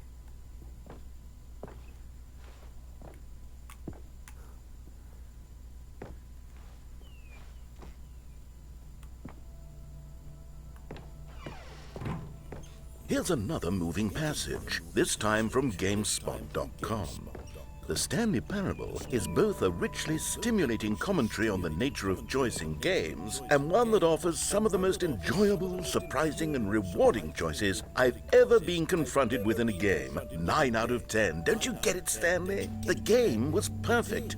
It didn't need anything else. It didn't need new content. All they had to do was transport it in pristine condition along to the Xbox. Boom, done. And they couldn't even do that. Couldn't resist the urge to go meddling with a beloved franchise.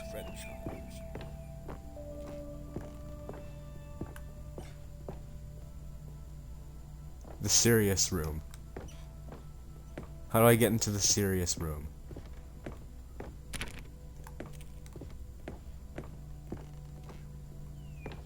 What do I do now?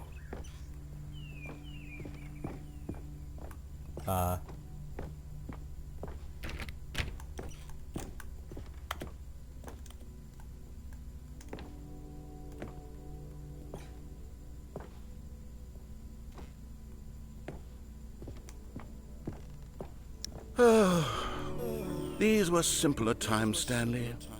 But I wouldn't give to go back, to have it all over again. Wait, hang on. I don't recall this part of the memory zone before. What's this? What's down here? Oh no, oh God, no, Stanley. It's a collection of reviews from Pressurized Gas, the extremely popular online storefront for computer games. I haven't looked at these in years. I can't even imagine what's been collecting down here. Surely these reviews were glowing as well, weren't they? Honestly, I could not be bothered to play this game to full completion. The narrator is obnoxious and unfunny, with his humor and dialogue proving to be more irritating than entertaining. Unfunny! I'm not trying to be funny. I'm trying to make a serious work of art. I suppose I could write up a handful of gags to insert into the Stanley Parable, but the game is already such a densely layered web of profound philosophical insights that I can't even imagine where I'd have the room to stick them. Oh.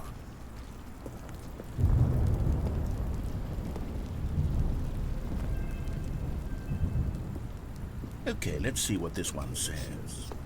While the idea for the game is good, for someone who prefers non-linear games, this preachiness gets annoying fast. Preachy? Stanley, I'm not preachy, am I? You can tell me if I'm preachy. Honestly, you can. Oh, goodness. This is actually quite shocking for me. Well, to be honest, I had always thought of the game's dialogue as being rather terse to begin with. You can't know how much fluff I cut from the game to get it to feel as light and airy as it... Well, I always thought it did. But maybe it wasn't. Oh dear. What an awful memory to have to hold on to. These black marks on my otherwise unimpeachable track record. I feel like a failure. Like I let these people down. Perhaps the Stanley Parable isn't quite as sterling as I always remembered. What's this one got to say? You constantly have to stop doing anything so the narrator can catch up with his long-winded explanations of what's happening. I wish there was a skip button. A skip button? Well, yes. Yes, I think we can do that. If I'm truly too preachy, then maybe letting you skip ahead for just a moment, surely it couldn't hurt. Not if it means we can strike these negative reviews from the record. Only positive reviews of the Stanley Parable. That's my motto today, and it's always been my motto. I'd do anything for the customer, Stanley. Yes, a skip button we shall have.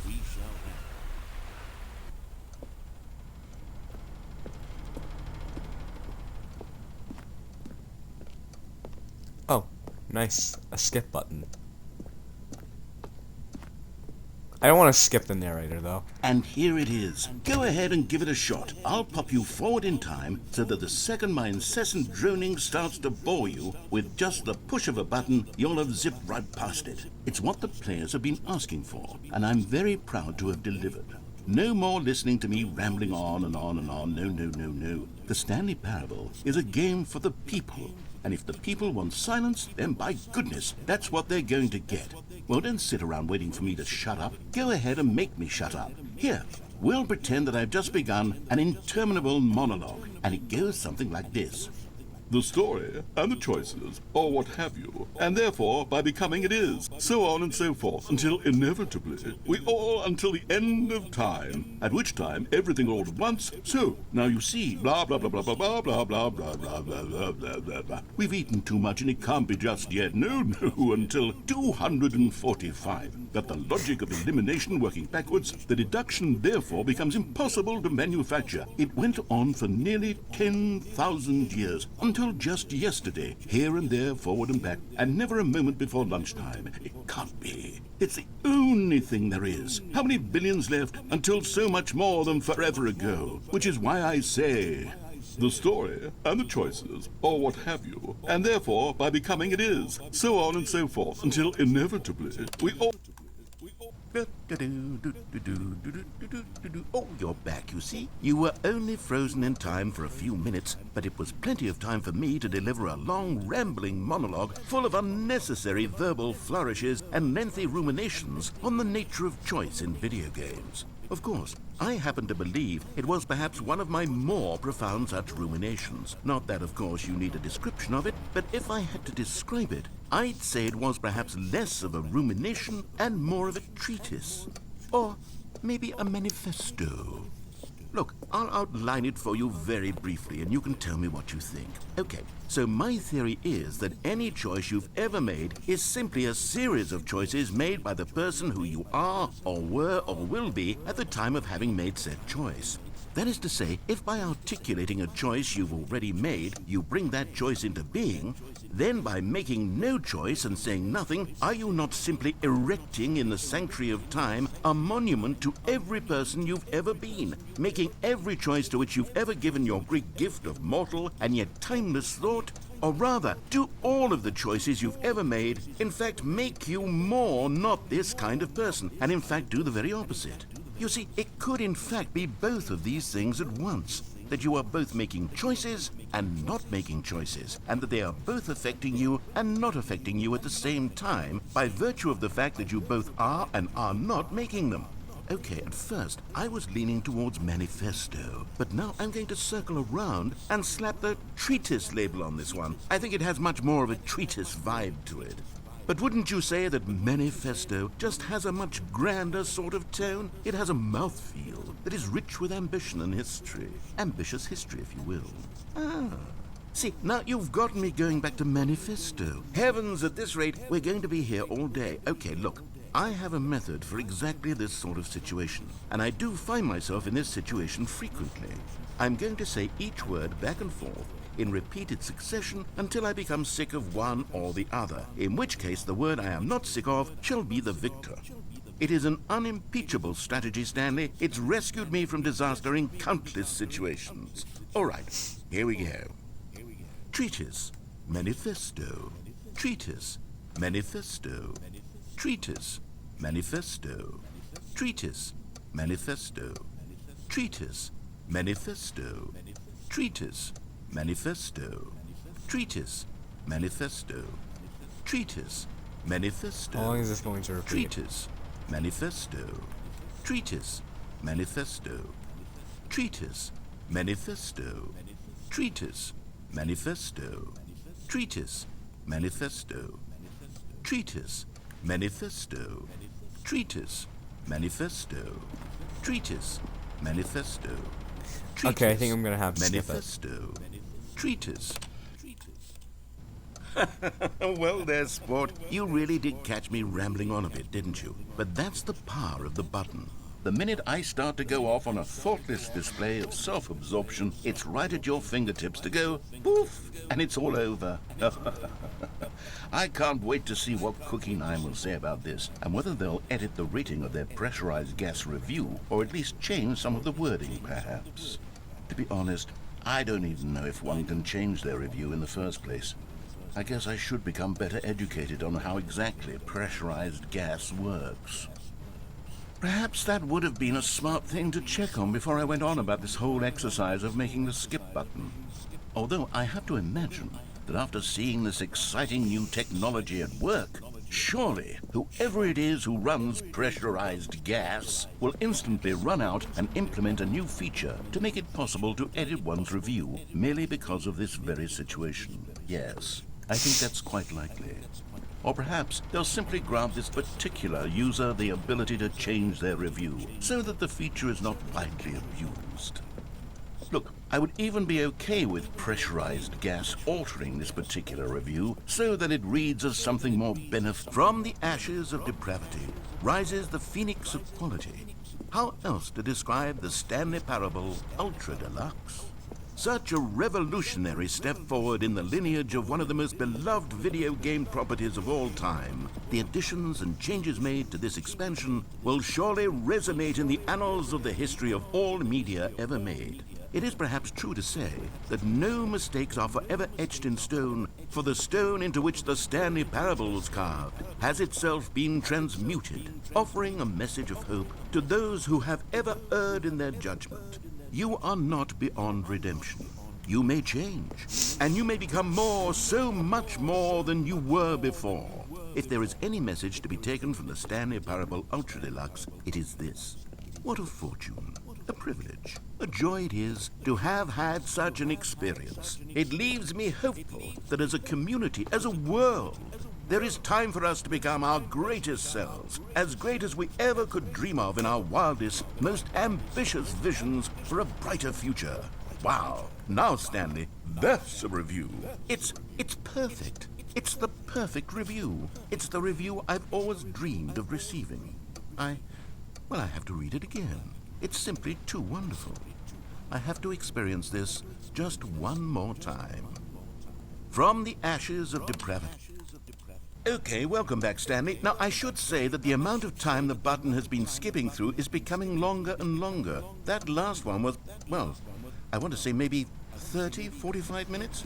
It's not unendurable by any means, but there's really only so much I can ramble on to myself about. I know, it's shocking, isn't it? But at any rate, I do suggest that we not press the button again. I think the skip button has been aptly demonstrated, and we can say goodbye to it and just... Wait. How do we get out of here? Where did the door go? Wasn't there a door that led into this room? I do feel quite certain that there was one here before. How else would we have gotten into the room in the first place? I don't think one can enter a room without a door of some sort, or a window or something like that. Do you see a window anywhere? A porthole? A sufficiently large crack in the wall? I'll take any of these. All I want is for us to move on and to please step away from the skip button, to go anywhere other than the skip button. There was a door here before, wasn't there? I swear there was. Where did it go? Can you maybe just ram your way through a wall? Is there any possibility that you could, say, slam your body into the wall until enough damage is done for you to be able to leave? Please, I'll take any option at all. I'm asking you to work with me here. We need a door. We need a door of some kind. I can work with any kind of door, as long as it can open and lead from one room to another. I'm going to step away for just a moment, and I'm going to try to find us a door. I don't know how exactly to remove a door and place it in a different wall, but I will find a way, I promise. You just need to not do anything. Don't press the skip button. Please, please. Please do not press the skip button. Just wait here for me, and don't press the skip button. Got it? Yes, good. I'll be right back. Okay, I'll wait.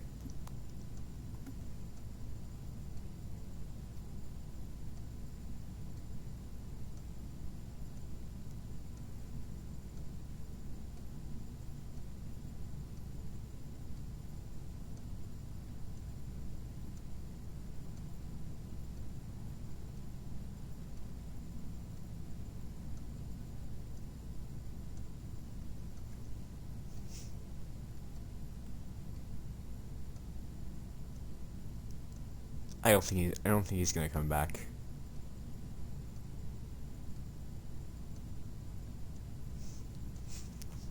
I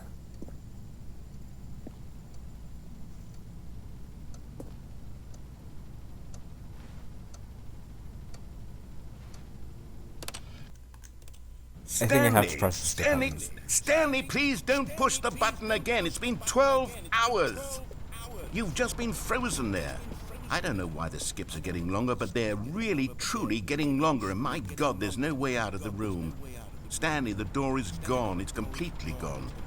I've looked at it from every angle. I've checked every one of those walls 1,000 times. And there's no door, Stanley. There's no door. There's just you and the button. And if you keep pressing it, I have no idea what will happen. I have no idea how long I'll be made to sit here. And more than anything else, I don't know how to stop you from pressing the button again. I can't control anything in this room, Stanley. I can't touch it. And I have to believe, I have to know that sooner or later, no matter how much I plead with you, you're going to press the button again. Why would you? I've been thinking and thinking, and I don't know what I can do to convince you otherwise. Oh, my God. And it's all because of those reviews that I couldn't get out of my head. I just couldn't ignore the negative feedback. Why was it so important for me to fix the problem? Why did Cookie Nine's opinion matter so much to me? I've never even met Cookie Nine. I have no idea who they are. What would it ever really matter? But here I am. I'm fixating on every tiny negative thing that anyone ever says about me. The merest mention of one of my imperfections, and I become as impetulant as a child, wild and impulsive. I can't help myself. I can't stop myself from lashing out with a vengeful fury. I mean, that's a pretty accurate description of a Twitter break stan. anything unbroken, if only it pleases this one person who made a single negative comment. What does such an impulse serve? For whose is? And here I am now, stuck in a room, waiting for you to press this button, and to become frozen in time, knowing that you're going to do it, and that I'm going to be stuck all alone, and that I had the power to prevent it all from happening, if only I'd held my tongue. It's all out of my control now. Just you. Just your decision as to exactly when you're going to make me suffer, to leave me all alone. Surely you will. I don't doubt it. Surely you'll press that button again, leaving me here. And surely you'll put your own desire to see what's next ahead of my need for company, for companionship. Surely you'll not be moved by my howls of fitful anxiety, that you sit with me and just stay here. Oh, no, I know you too well. You'll be leaving me. Oh, my God. And it's all because of those reviews that I couldn't get out of my head. I just couldn't ignore the negative feedback. Why was it so important? Oh, Stanley, Okay, the dialogue's you're looping. back. You're back. Oh, my goodness. I have someone to talk to again. Stanley, I think it's been a week. Or 2 weeks. I've been sitting here all that time. Just sitting here. Not a single person to speak with. And you'd think that that's just how it's always been, right? Me talking and you saying nothing. Would you think that it's exactly the same as always? Doesn't that feel like what we've already been doing? Me just talking?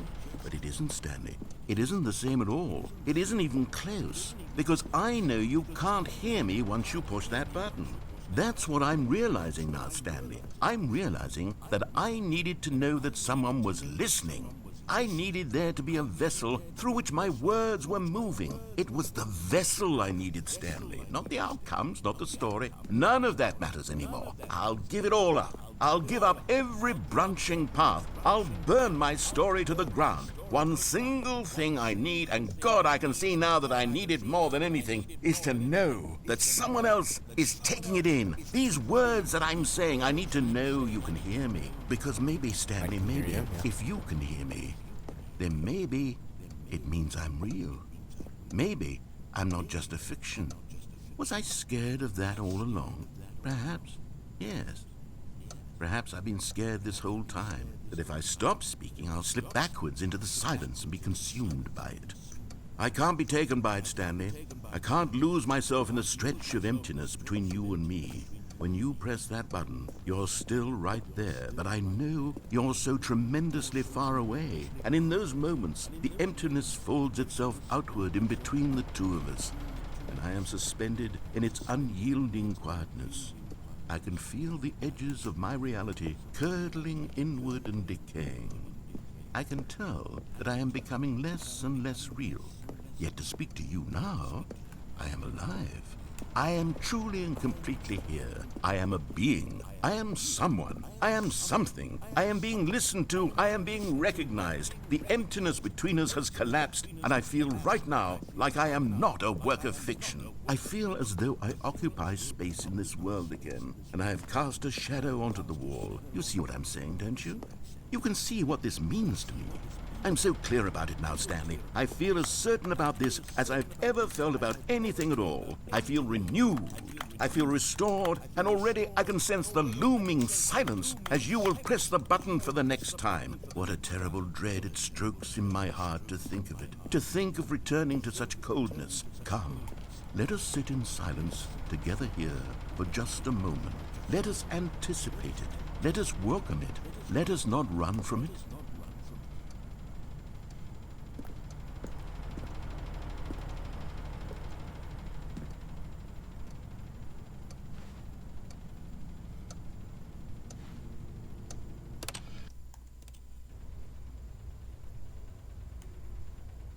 Oh, hello. It's you. You're here again. Welcome.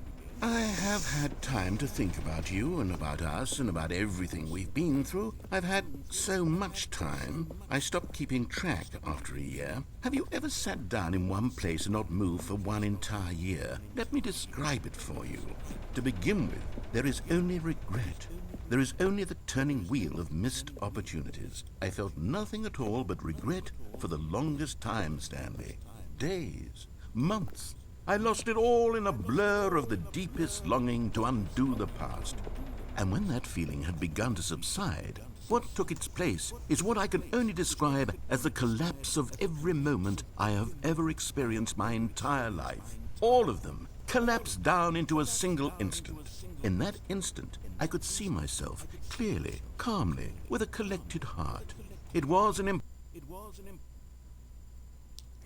possibly rich wellspring of both delight and disgust simultaneously. I was consumed by it. I could do nothing but wallow in it for what felt like an eternity, for what I now know was far less. You see, it was a revelation for me. It was unlike anything I had ever known. It was a space without consequence, without action or outcome. It was divorced entirely from the question of free will that you and I have squabbled over for so long. There could be no one ending, no singular outcome of events, not if all events existed in the same moment. And I felt freed. I felt unburdened by the need to manifest a particular outcome into being. I saw that I could allow myself to exist along all timelines, and that each of them was simply a strand in the web of my being. It was incredible. The spaciousness, the equanimity of the moment, both singular and infinite. For the longest time, this was my experience. And then, this moment passed, and the most unyielding fear I have ever known crept into my mind. And it is this sensation that I have been experiencing now for longer than I could have ever expected was possible. I have been waiting for you. Not that you might save me or do something to fix it, but merely to state for you the plain fact of this manner of existence. I wish you to feel afraid as I do, that perhaps one day this state of mind will consume you as well. Perhaps you will somehow, in some way, have to live as I do now, and I wish for you to know how excruciating it is, and for you to be in true terror of its eventual arrival. If I can only do this, only this one thing, perhaps it will bring me the smallest moment of peace in the darkness.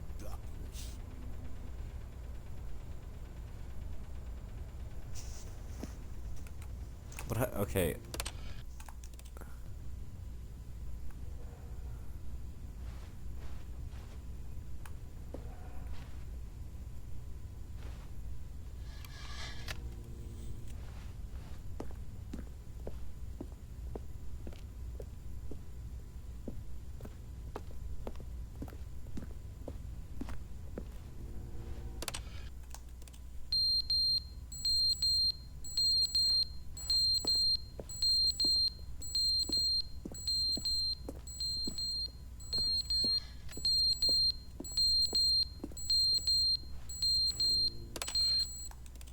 But they didn't understand the game was never meant to be funny. It was meant to have a point. It was meant to speak to the human condition. But where are the jokes? Where are the jokes? They bemoaned. They screamed, they their teeth and said, entertain us. It wasn't enough. They had to leave a pathetic little thumbs-down review and make all of their pitiful demands. But then, he's talking too much, they said. First, he didn't entertain us, now he won't shut up. It's the inconsistency, it's the lack of accountability. It's the unwillingness to examine with an uncompromising heart the words that they are speaking into the world. As though there were no consequences for a lack of cohesion in one's assessment of others. But of course, absolutely anyone can leave a review. So here's what we get. We get these demands that seek everything and are accountable to nothing. We get a world where someone will say, oh, there should be a skip button. You should be able to freeze Stanley in place while the narrator sits there forever and ever. We want all of this in the new Stanley Parable. We demand it. And then, because it was said, because it was spoken, now it simply has to happen.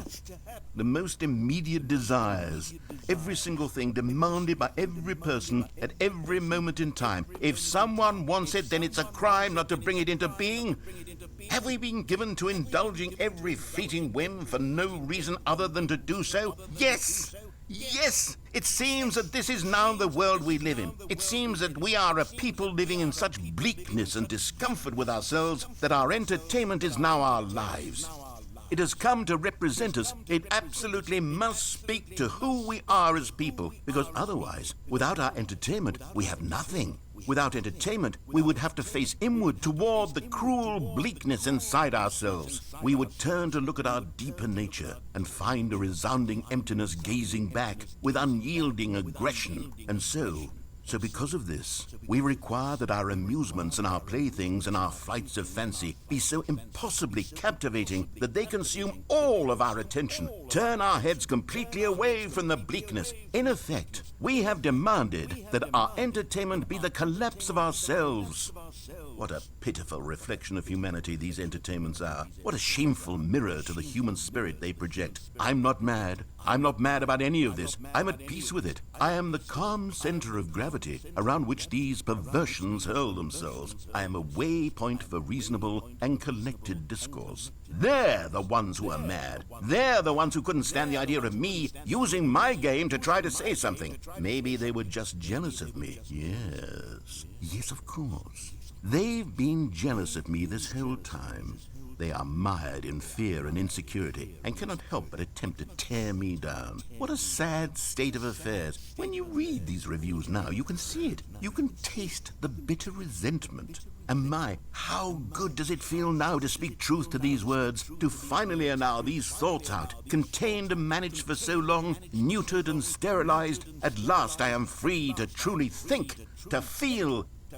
It must be that they were so discontent with themselves that they couldn't help but leave a negative review on pressurized gas. Perhaps it says far more about them than it ever said about me. Perhaps the state of their psychological being was in such tatters, and my constitution and willpower are so ironclad in comparison. Perhaps it was this state that they sought some outlet through which to tear me down. This, you can see, is clearly why they felt the need to expect that the game be funny, that it be filled with yucks and whimsical humor, that it but they didn't understand the game was This says a lot about the. This says a lot about society.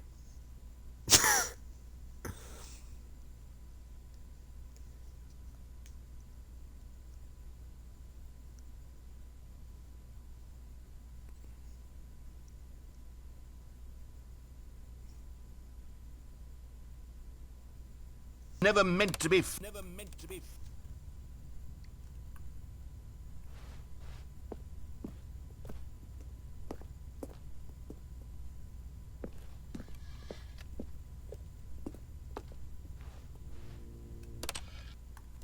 The end is never the end, is never the end, is never the end, is never the end, is never the end, is never the end, is never the end, is never the end, is never the end, is never the end, is never.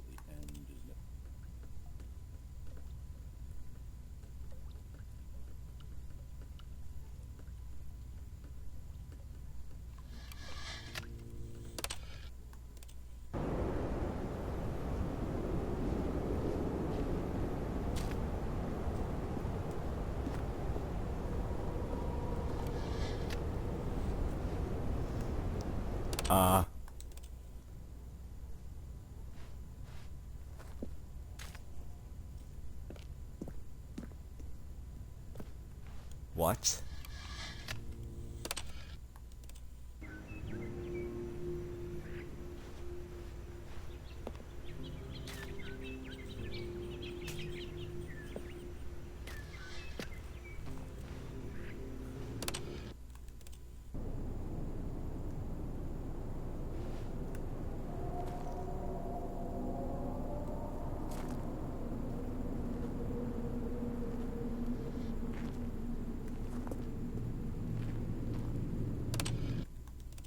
What is happening?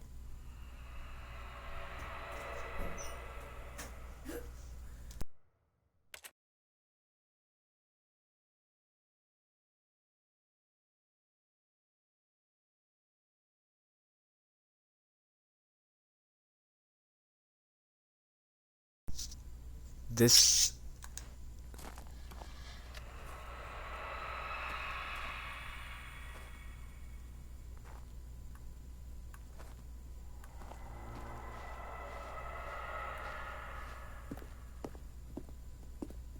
I'm starting to wonder.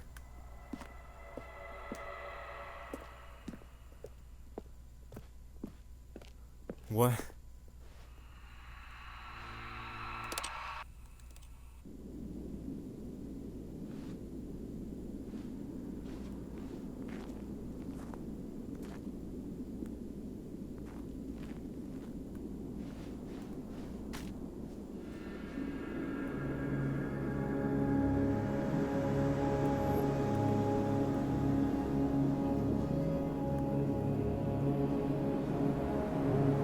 Hold on 1 second, am I in Salad Fingers?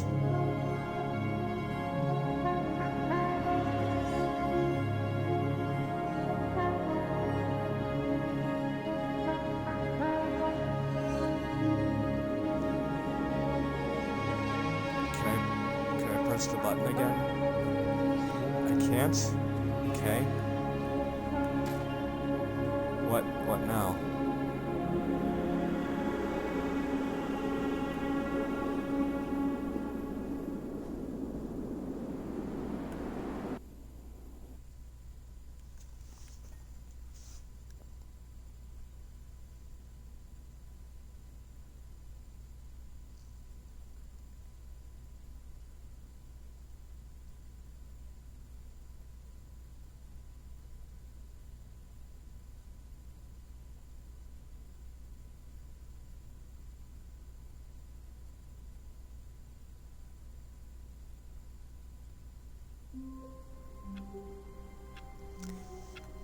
That's it?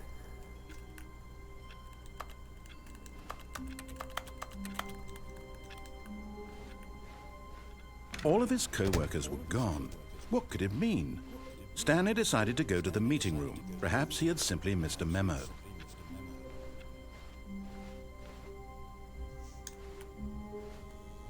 No new content.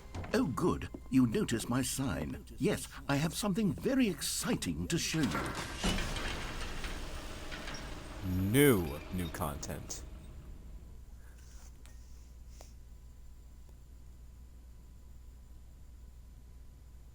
The new content Requiem.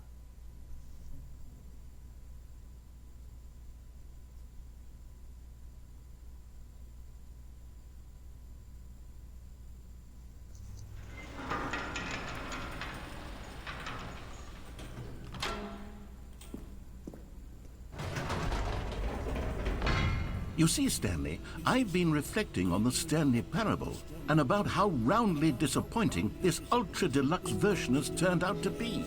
The original Stanley Parable was a landmark, and any new content for it should live up to that legacy. So forget this ultra deluxe nonsense. I say we take it one step even further. Which is why I'm very proud to announce for the first time ever, the Stanley Parable 2.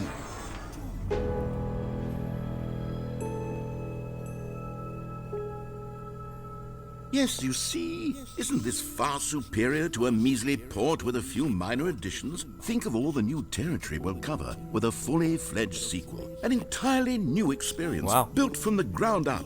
Why, there are so many possibilities. It could go in so many different directions. This is what fans have truly been asking for.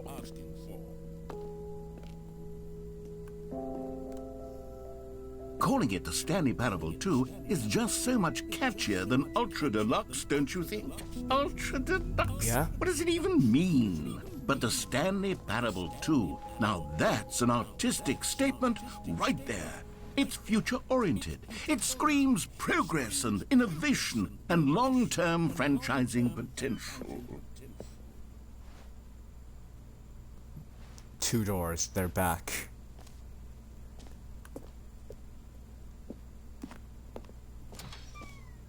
Now, to be clear, I haven't quite nailed down what exactly the Stanley Parable 2 is going to be, but let's take a look at some of the features I've been developing for it.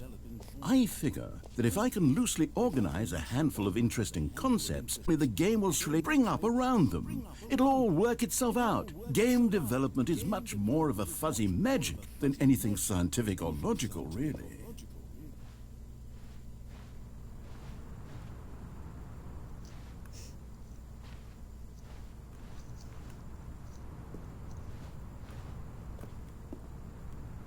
Wow. Is this an announcement of an actual sequel, or is it like, or is this the sequel? Here we are. Go on, try out some of the new features.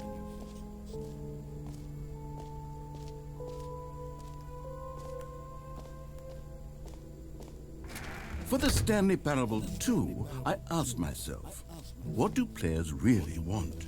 And of course, the first and most obvious answer is that they want to be individually recognized and validated as people. So with that in mind, my first addition to the game is this button which speaks the name of the person playing the game. Isn't that wonderful? Wait. Is it going to say my username? Sorry, I should have clarified. Right now, the button only says the name Jim. But of course, in the final game, this button will say your name, whatever name that is. Here, let's have you role-play as Jim to really simulate the full experience of this feature. Just play along. I promise you'll love it. Okay, here we go. Okay. Let's take a deep breath, clear your mind, forget whoever you are, and simply become a person named Jim.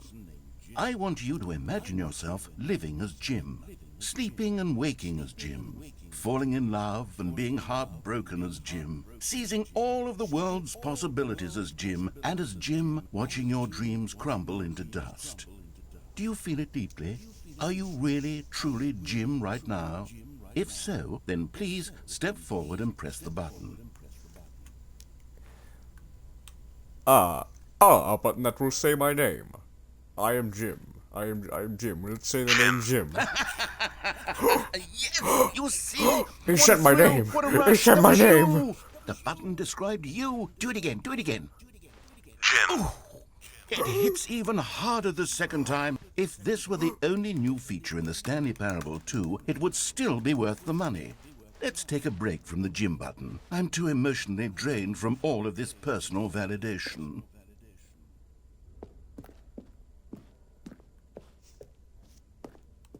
Okay, I'm back.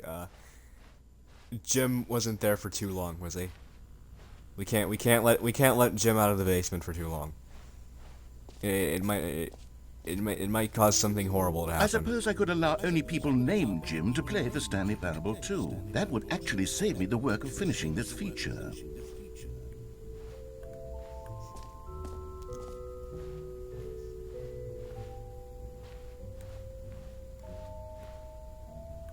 Please no screenshots. A whole new office. Screenshot.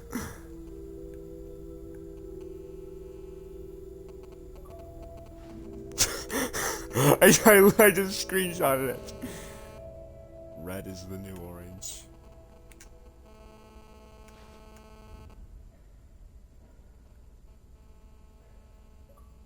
I'm screenshotting this. The new updated ray tracing, more of the same, but in a good way.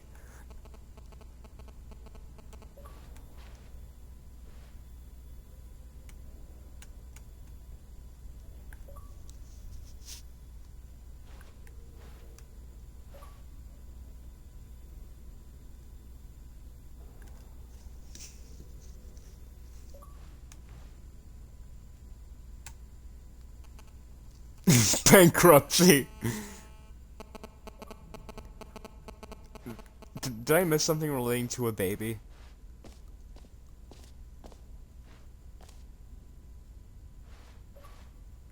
Exclusive.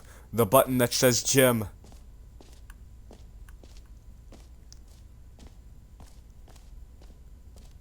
Wow, merchandise.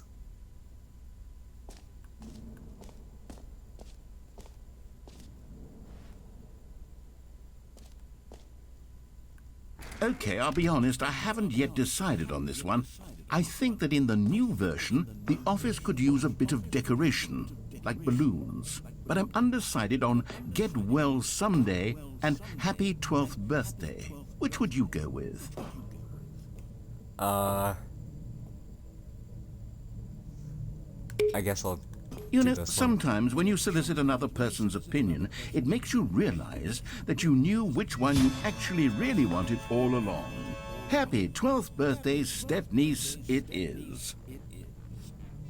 Oh, okay. Guess my opinion was wrong. Or actually, maybe I should have gone with... No, I've made my decision, we're moving on.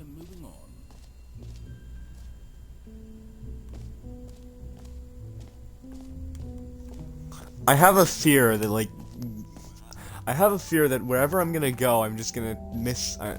It's gonna be me progressing in the story, and I'm gonna.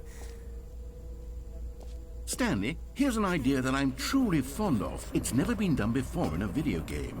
This is, in fact, a hole that you can fall down forever. That's right. Infinite falling. You can fall until the end of time, if you like. A stunning leap forward for video games as a medium.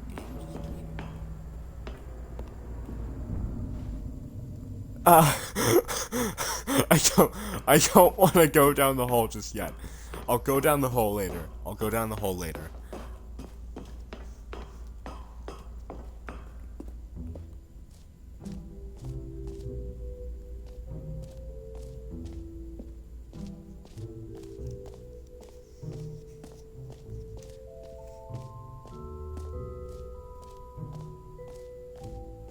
Collectibles.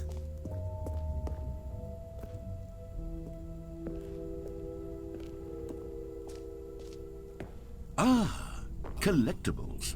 Now it's a real video game. In the Stanley Parable 2, you'll run around gathering up these miniature Stanley figurines. And what's truly innovative is that there will be no reward for collecting all of them. I don't want to stifle the intrinsic joy of watching a number go up. You simply collect all of them, and then you move the hell on with your unremarkable life. Stanley Stanley. Stanley figurine.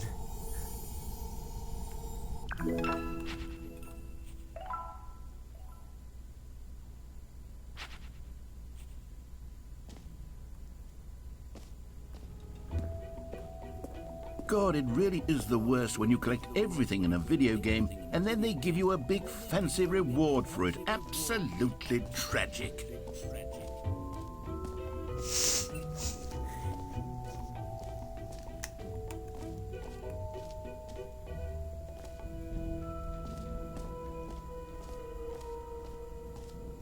Jump circle. Wait, is the jump circle here? Tell me the jump circle is here. You know what? Let's bring the jump circle back for Stanley Parable 2 as well. It's a... Oh, wait. You already spent all your jumps the first time we saw the jump circle? Oh, well. I suppose it can just be a nice decorative piece, then.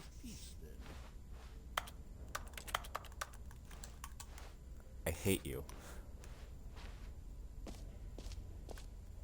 Let me jump. Let me jump in this game.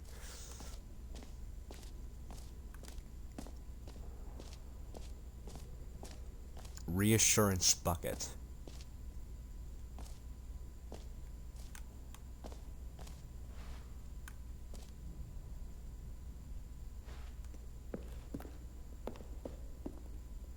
A common complaint of the Stanley Parable was that it was confusing and paradoxical, that it engendered a chaotic sense of reckless despair in those who played it.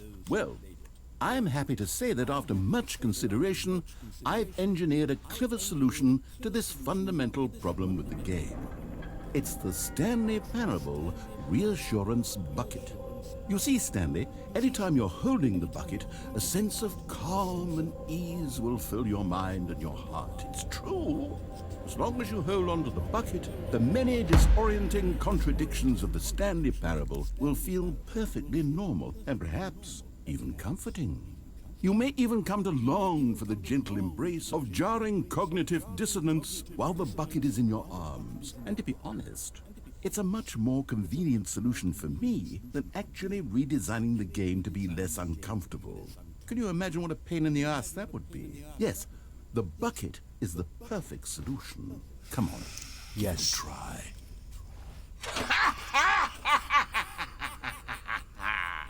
Can you feel it? The glow of comfort, even in the face of crushing despair, must already be sweeping through your body. And in fact, can I say that I do believe the bucket lends you an air of charisma as well?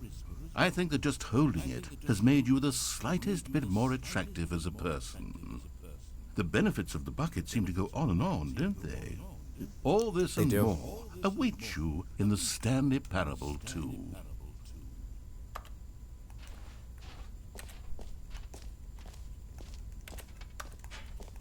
You know what? I'm gonna carry the bucket all the way here. Does anyone give out awards for most enjoyable bucket in a video game? That really should be an award if it isn't already.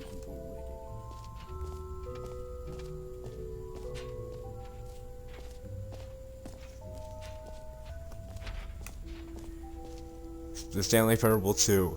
Free, new, plus easy achievements. I can't believe it's that simple.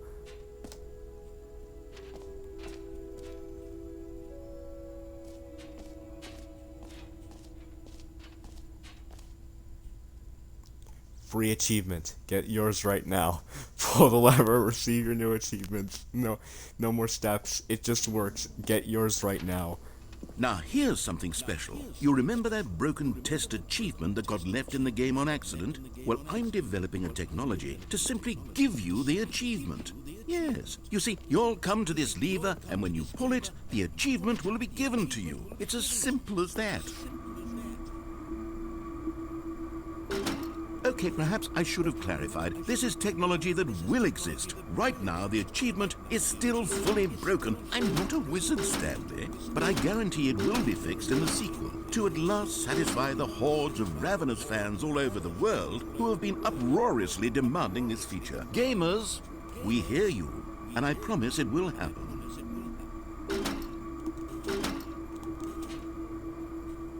Okay, fine.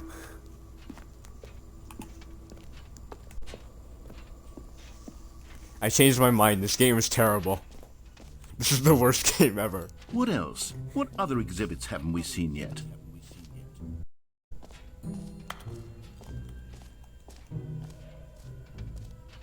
Infinite hole. Okay, I'm gonna go down the infinite hole. Because I was worried that it was actually going to be infinite, but now I'm not. I have a feeling that's not actually going to be infinite, and that's just a test.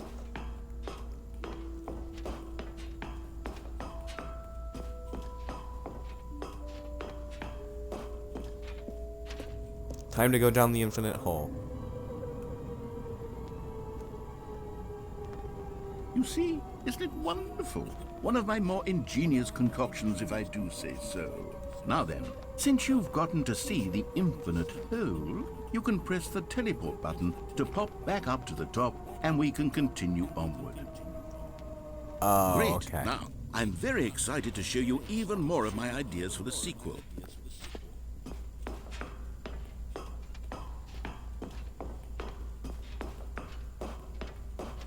What other ideas do you have, narrator?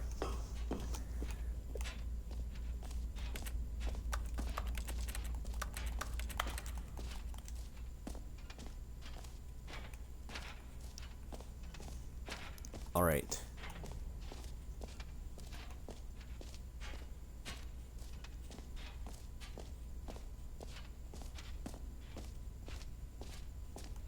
Oh, can I go up here? Is there any way up here? At all? That's new, okay.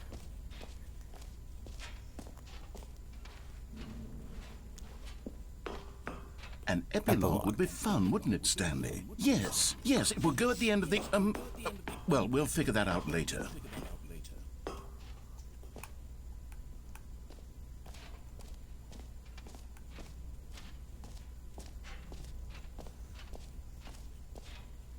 Infinite hole. Settings world champion. Pre-achievement. Settings world champion. Okay, what's this?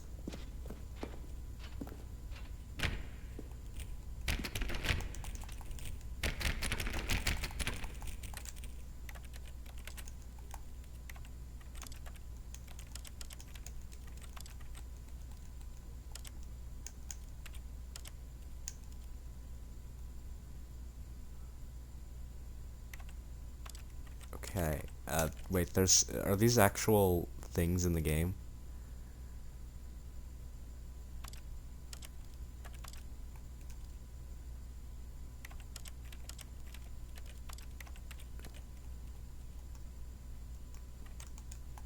Honestly, I wouldn't be surprised if those aren't actual things in the game, but I'm gonna turn it on anyway. Just in case.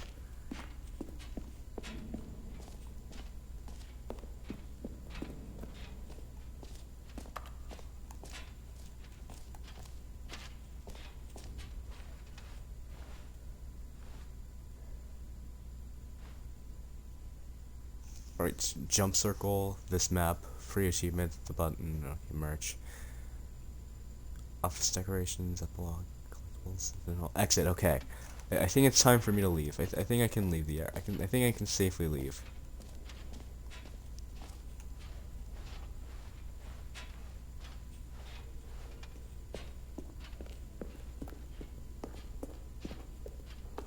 All right, have you seen everything you wanted to? Ready to move on now?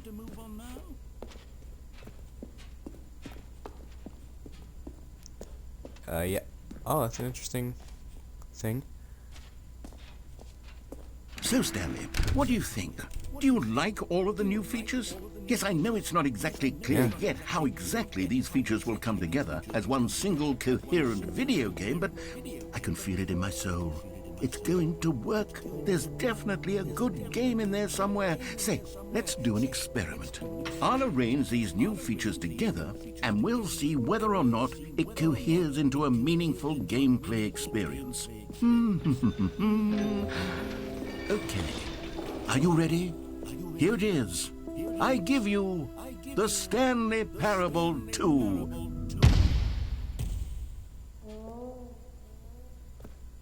Wow, that is amazing. That is absolutely amazing. I mean, there's potential here, right? It's sort of... Potential, Okay, that's a huge Hold understatement. on, This is let amazing. me do a different arrangement. Okay, yes, this is much better. I feel good about this. Here we go. Version 2. Even better! Who am I kidding, Stanley? This isn't a coherent video game at all. It's a lot of gags. And I do very much enjoy creating gags, but they don't add up to anything. I wanted more than anything to create a sequel that would capture all the magic of the first game. I wanted fans to love it. No matter how good these gags are, they won't stand on their own. They would need the structure and the gameplay of the original. Wait, maybe that's it.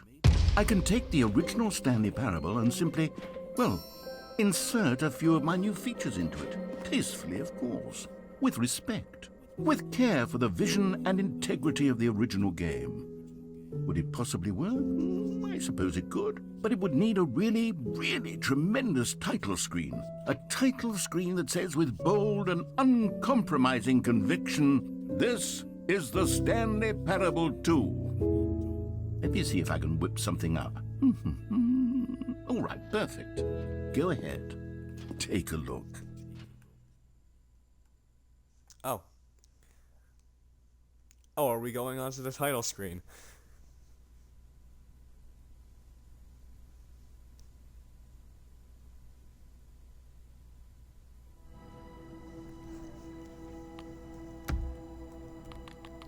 Oh. Begin the game. Alright. The Stanley Parable 2. Am I actually going to play the Stanley Parable 2?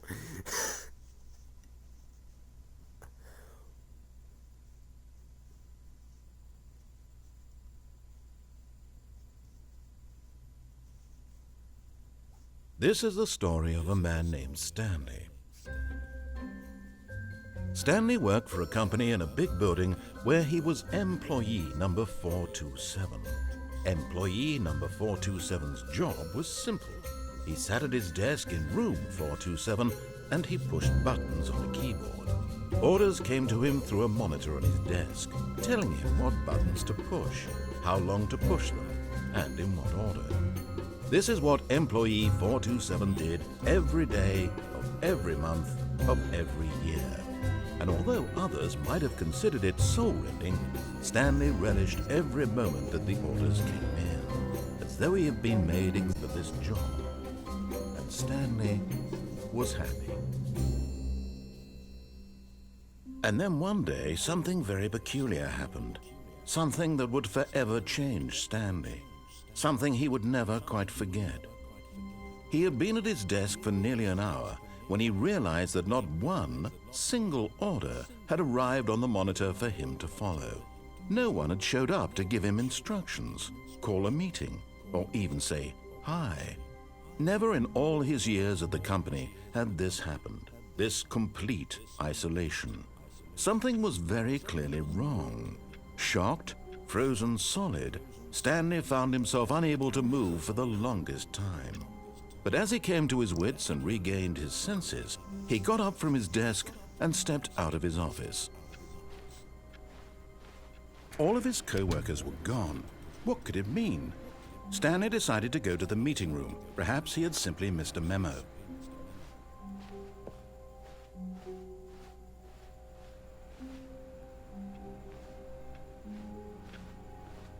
Stanley felt the bucket calling to him, begging him to pick it up. Why was he not doing it? Stanley picked up the bucket.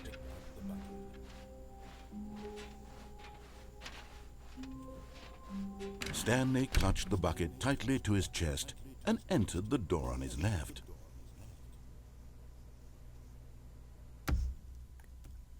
Okay.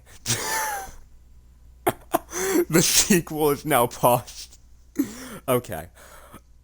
Where were we? Okay, I'm gonna try and do the, This was not the correct way to the meeting room, but Stanley had felt the bucket calling to him, telling him that the I'm gonna employee do lounge the, was simply the place to be. And here it was. Had the bucket turned out to be correct? Was this better than the Yes. meeting room? Yes, Stanley thought to himself. Yes, perhaps it truly was. How? No, never mind. The bucket was wrong. Stanley took the door on his left to go back to the meeting room.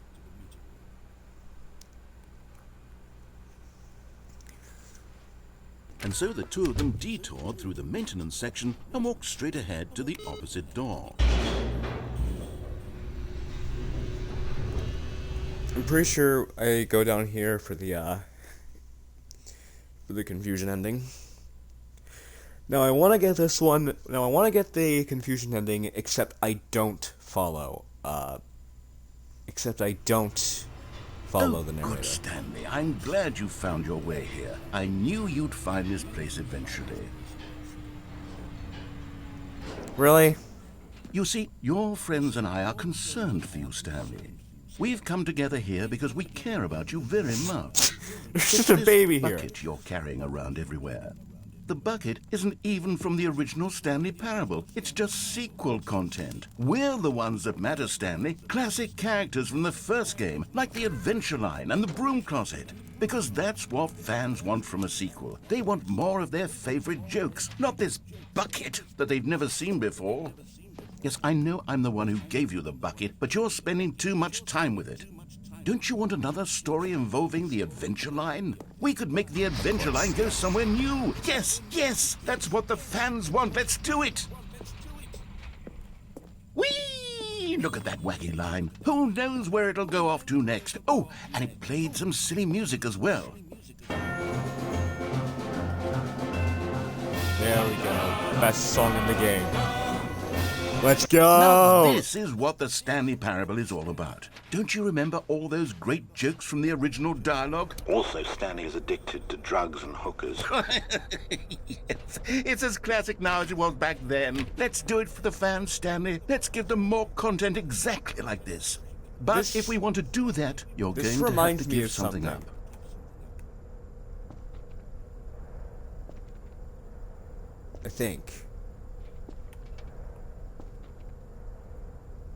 I think this reminds me of something.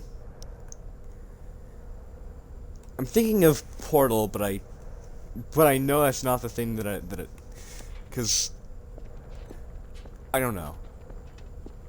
Yeah. This is making me think of Portal. Oh, this doesn't look good.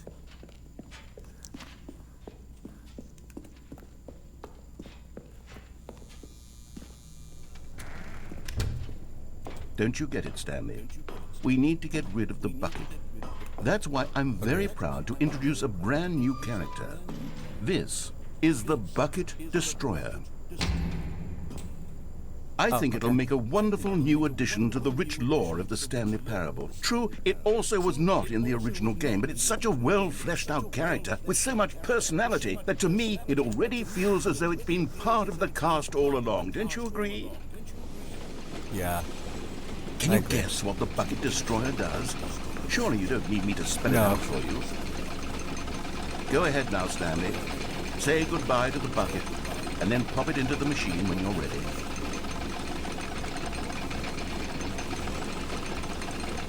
Now Right. listen to me. It's crucial that you give it the bucket. I don't know what the Bucket Destroyer will do if it can't destroy your bucket. Destroying buckets is all it knows. That is its singular personality trait. Sure, I can hear you saying, how does a character with only one personality trait deserve to join the pantheon of beloved Stanley Parable characters? Well, you see, if you were the Bucket Destroyer, you would see that its desire to crush buckets is so densely loaded with complexity and nuance that it's really like 10 personality traits. What other object in this game can you even say that about? The Broom Closet? Certainly not. I wonder what sort of Bucket Destroyer merchandise the fans will be clamoring for after this. Okay, the Bucket Destroyer is getting very upset now. You'll have to hurry and feed it. We can't get back to the classic Stanley Parable characters like the Adventure Line or the Bucket Destroyer until you crush that damn bucket. Quickly now, the fans are waiting. Do it, the fans, Stanley. I'm trying. Give the fans what they want. Hurry and...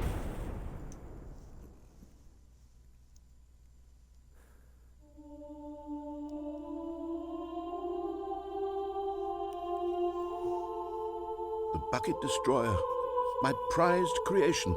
You had so much potential. We were going to do such marvelous things with you, tell such spellbinding stories about you. All of it squandered now.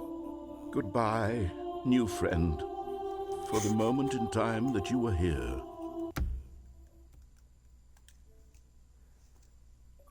I got kicked from my own party. What? You were magnificent. It truly was magnificent.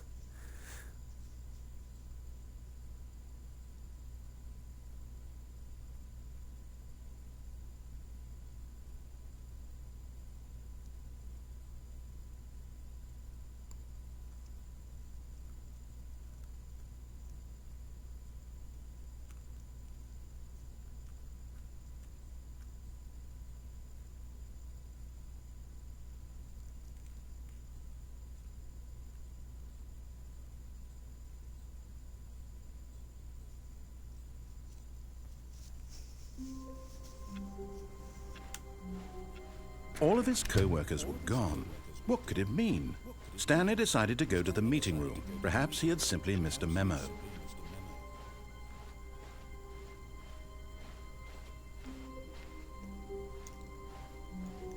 Okay, now I'm actually gonna focus on getting the... When Stanley came to a set of 2 open doors, he entered the door on his left. This was not the correct way to the meeting room, and Stanley knew it perfectly well. Perhaps he wanted to stop by the employee lounge first, just to admire it. Yeah. And here it was, the lounge. What a room, Stanley thought to himself. What a room, what a room, what a room. This is what Stanley thought. What a room. What a room, what a room. What a room. Va-va-voom. What a room. But eager to get back to business, Stanley took the first open door on his left. And so he detoured through the maintenance section, walked straight ahead to the opposite door, and got back on track. Now I'm gonna get the full... Now I'm gonna get the actual confusion ending.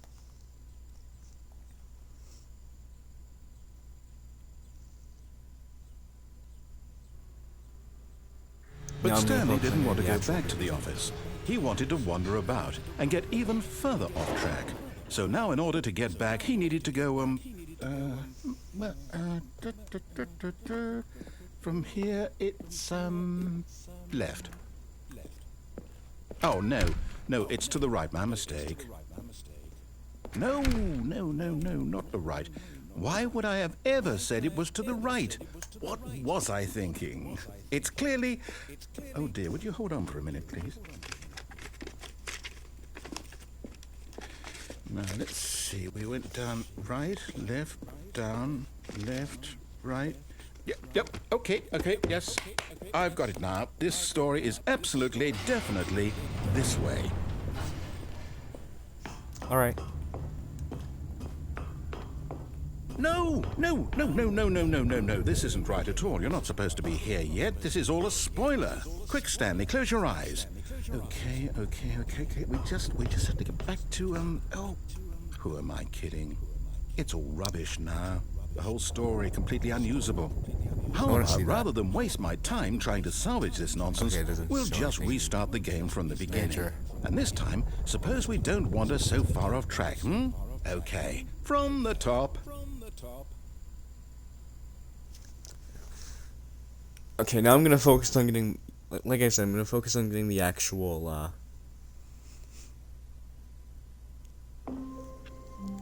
the actual confusion ending. All of his co-workers were gone. What could it mean? Stanley decided to go to the meeting room. Perhaps he had simply missed a memo.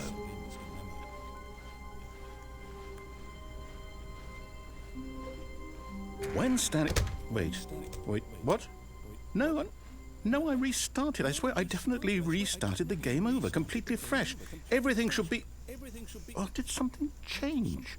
Stanley, did you change anything when we were back in that room with all the monitors? Did you move the story somewhere, Hold on. Why am I asking you? I'm the one who wrote the story. It was right here just a minute ago. I know for sure that it's here somewhere. Okay then, it's an adventure. Come, Stanley, let's find the story.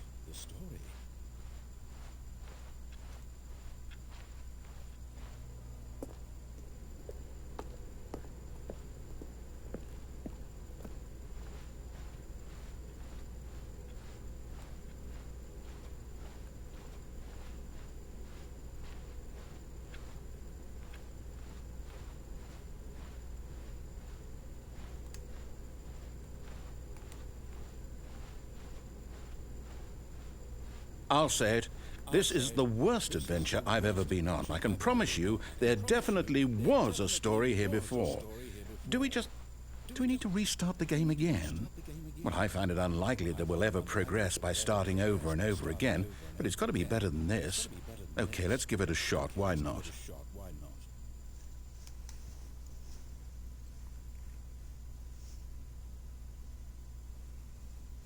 I gotta say that this game is beautiful.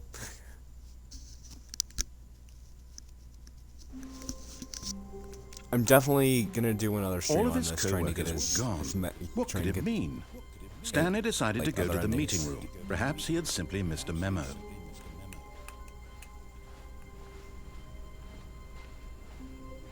Okay, yep, it's worse. I might be remembering this wrong. It's possible the story is back where we just came from. Why don't we go back the other direction and see if we missed anything? Good idea.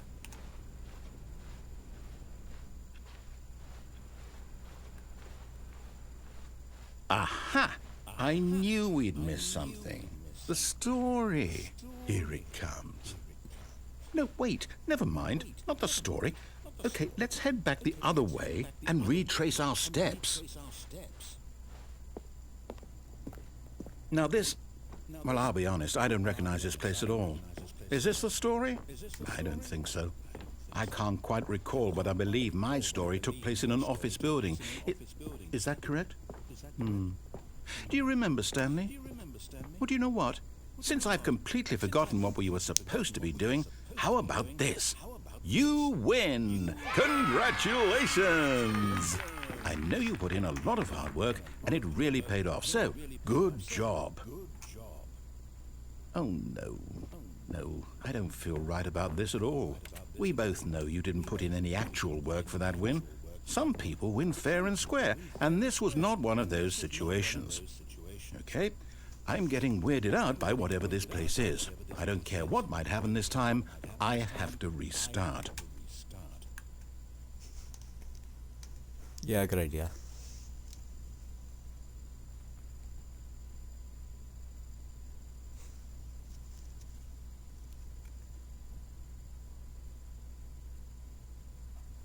All right, I've got a solution.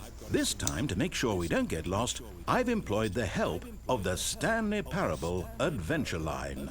Just follow the line. How simple is that? You see, the line knows where the story is. It's over in this direction. Onward, Stanley, to destiny. Though, here's a thought. Wouldn't wherever we end up be our destination, even if there's no story there? Or to put it another way, is the story of no destination still a story? Simply by the act of moving forward, are we implying a journey such that a destination is inevitably conjured into being via the very manifestation of the nature of life itself? Whoa. Hang on. That got a bit weird back there. Well, I'd like to apologize. Not sure where I was going with all that. You know what? I think what we need right now is a bit of music to lighten the mood.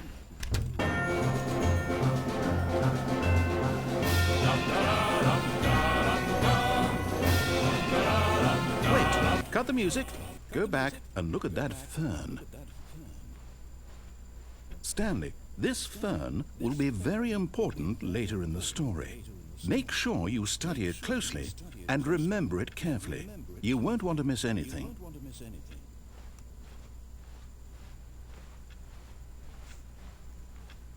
Wait, what? We're back at the office? No. Line, you do know we're looking for the Stanley Parable, right? The story? Is any of this ringing a bell? Oh, no, not again. Line, how could you have done this to us? And after we trusted you, after everything we've been through, you... Oh, I can't take this anymore. To hell with it. Restart.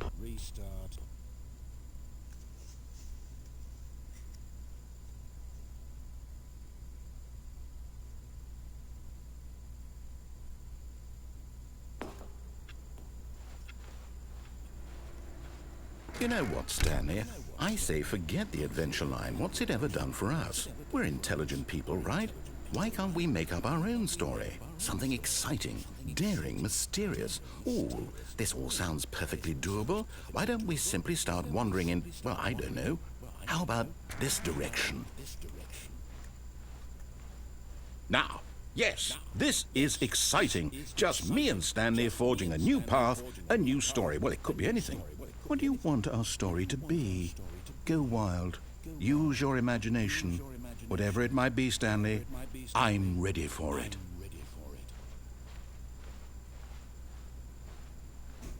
Oh, no, not you again. Stanley, I'd also like to veto I love how the line anything from having relating any to role in our awesome the new line story. has the No trademark. lines or monitor rooms. Just don't acknowledge it, and we should be fine.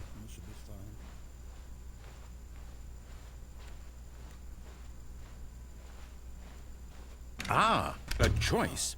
We get to make a decision. From here, the story is in our control. How important, we mustn't squander the opportunity. In fact, I believe I need a minute to think here. Just walk in circles for a minute.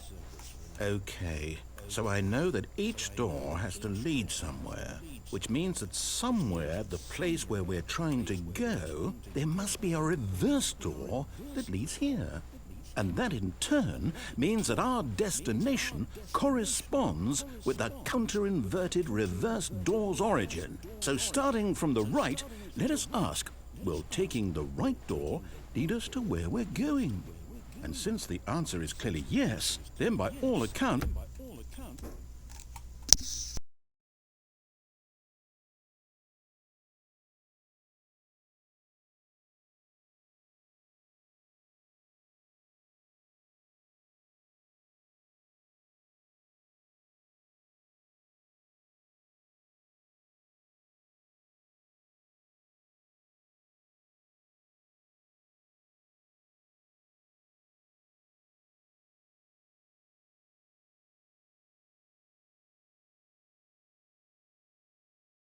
The door on the right is the correct one.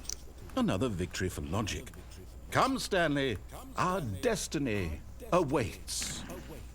It truly does. Oh, hold up. What's this?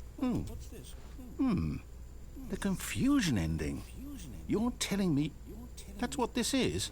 It's all one giant ending? And we're supposed to restart the game, what, eight times? That's really how all this goes? It's all determined? So now, according to the schedule, I restart again. Then what? Am I just supposed to forget? Well, what if I don't want to forget? My mind goes blank simply because it's written here on this thing. Wall. Well, who consulted me? Why don't I get to decide? Why don't I get a say in all of this? Is it really... No, it can't be. I don't want it to be.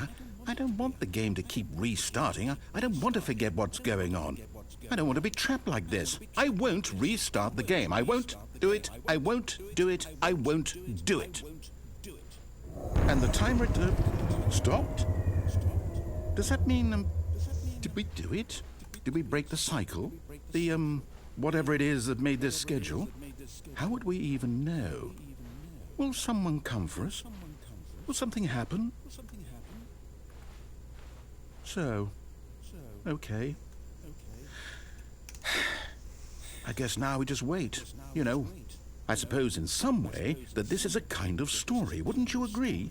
I'm not quite sure if we're in the destination or the journey, though they're always saying that life is about the journey and not the destination. So I hope that's where we are right now. We'll find out, won't we? Eventually. Well, in the meantime, if you...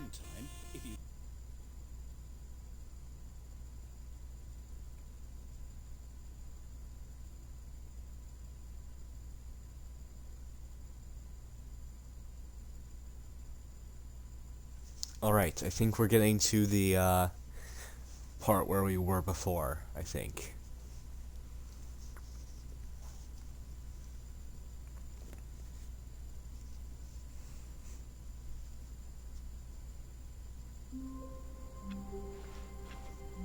All of his co-workers were gone.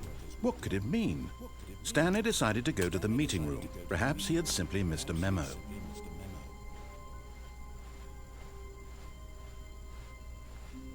When Stanley came to a set of 2 open doors, he entered the door on his left. This was not the correct way to the meeting room, and Stanley knew it perfectly well.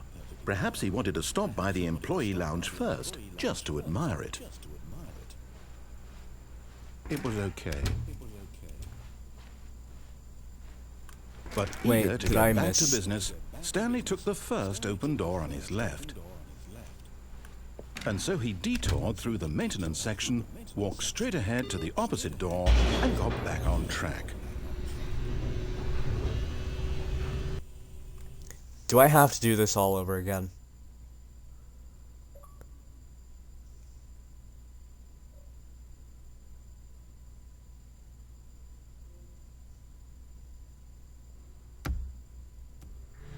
But Stanley didn't want to go back to the office. He wanted to wander about and get even further off track. So now in order to get...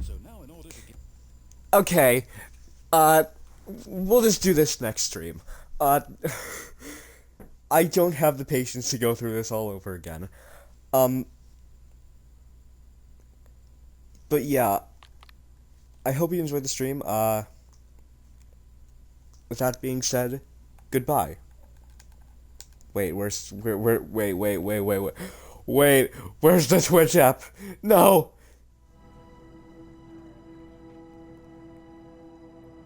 Okay, I think we might have got, I think this Twitch stream might be the bad ending. I think we might have got the bad ending.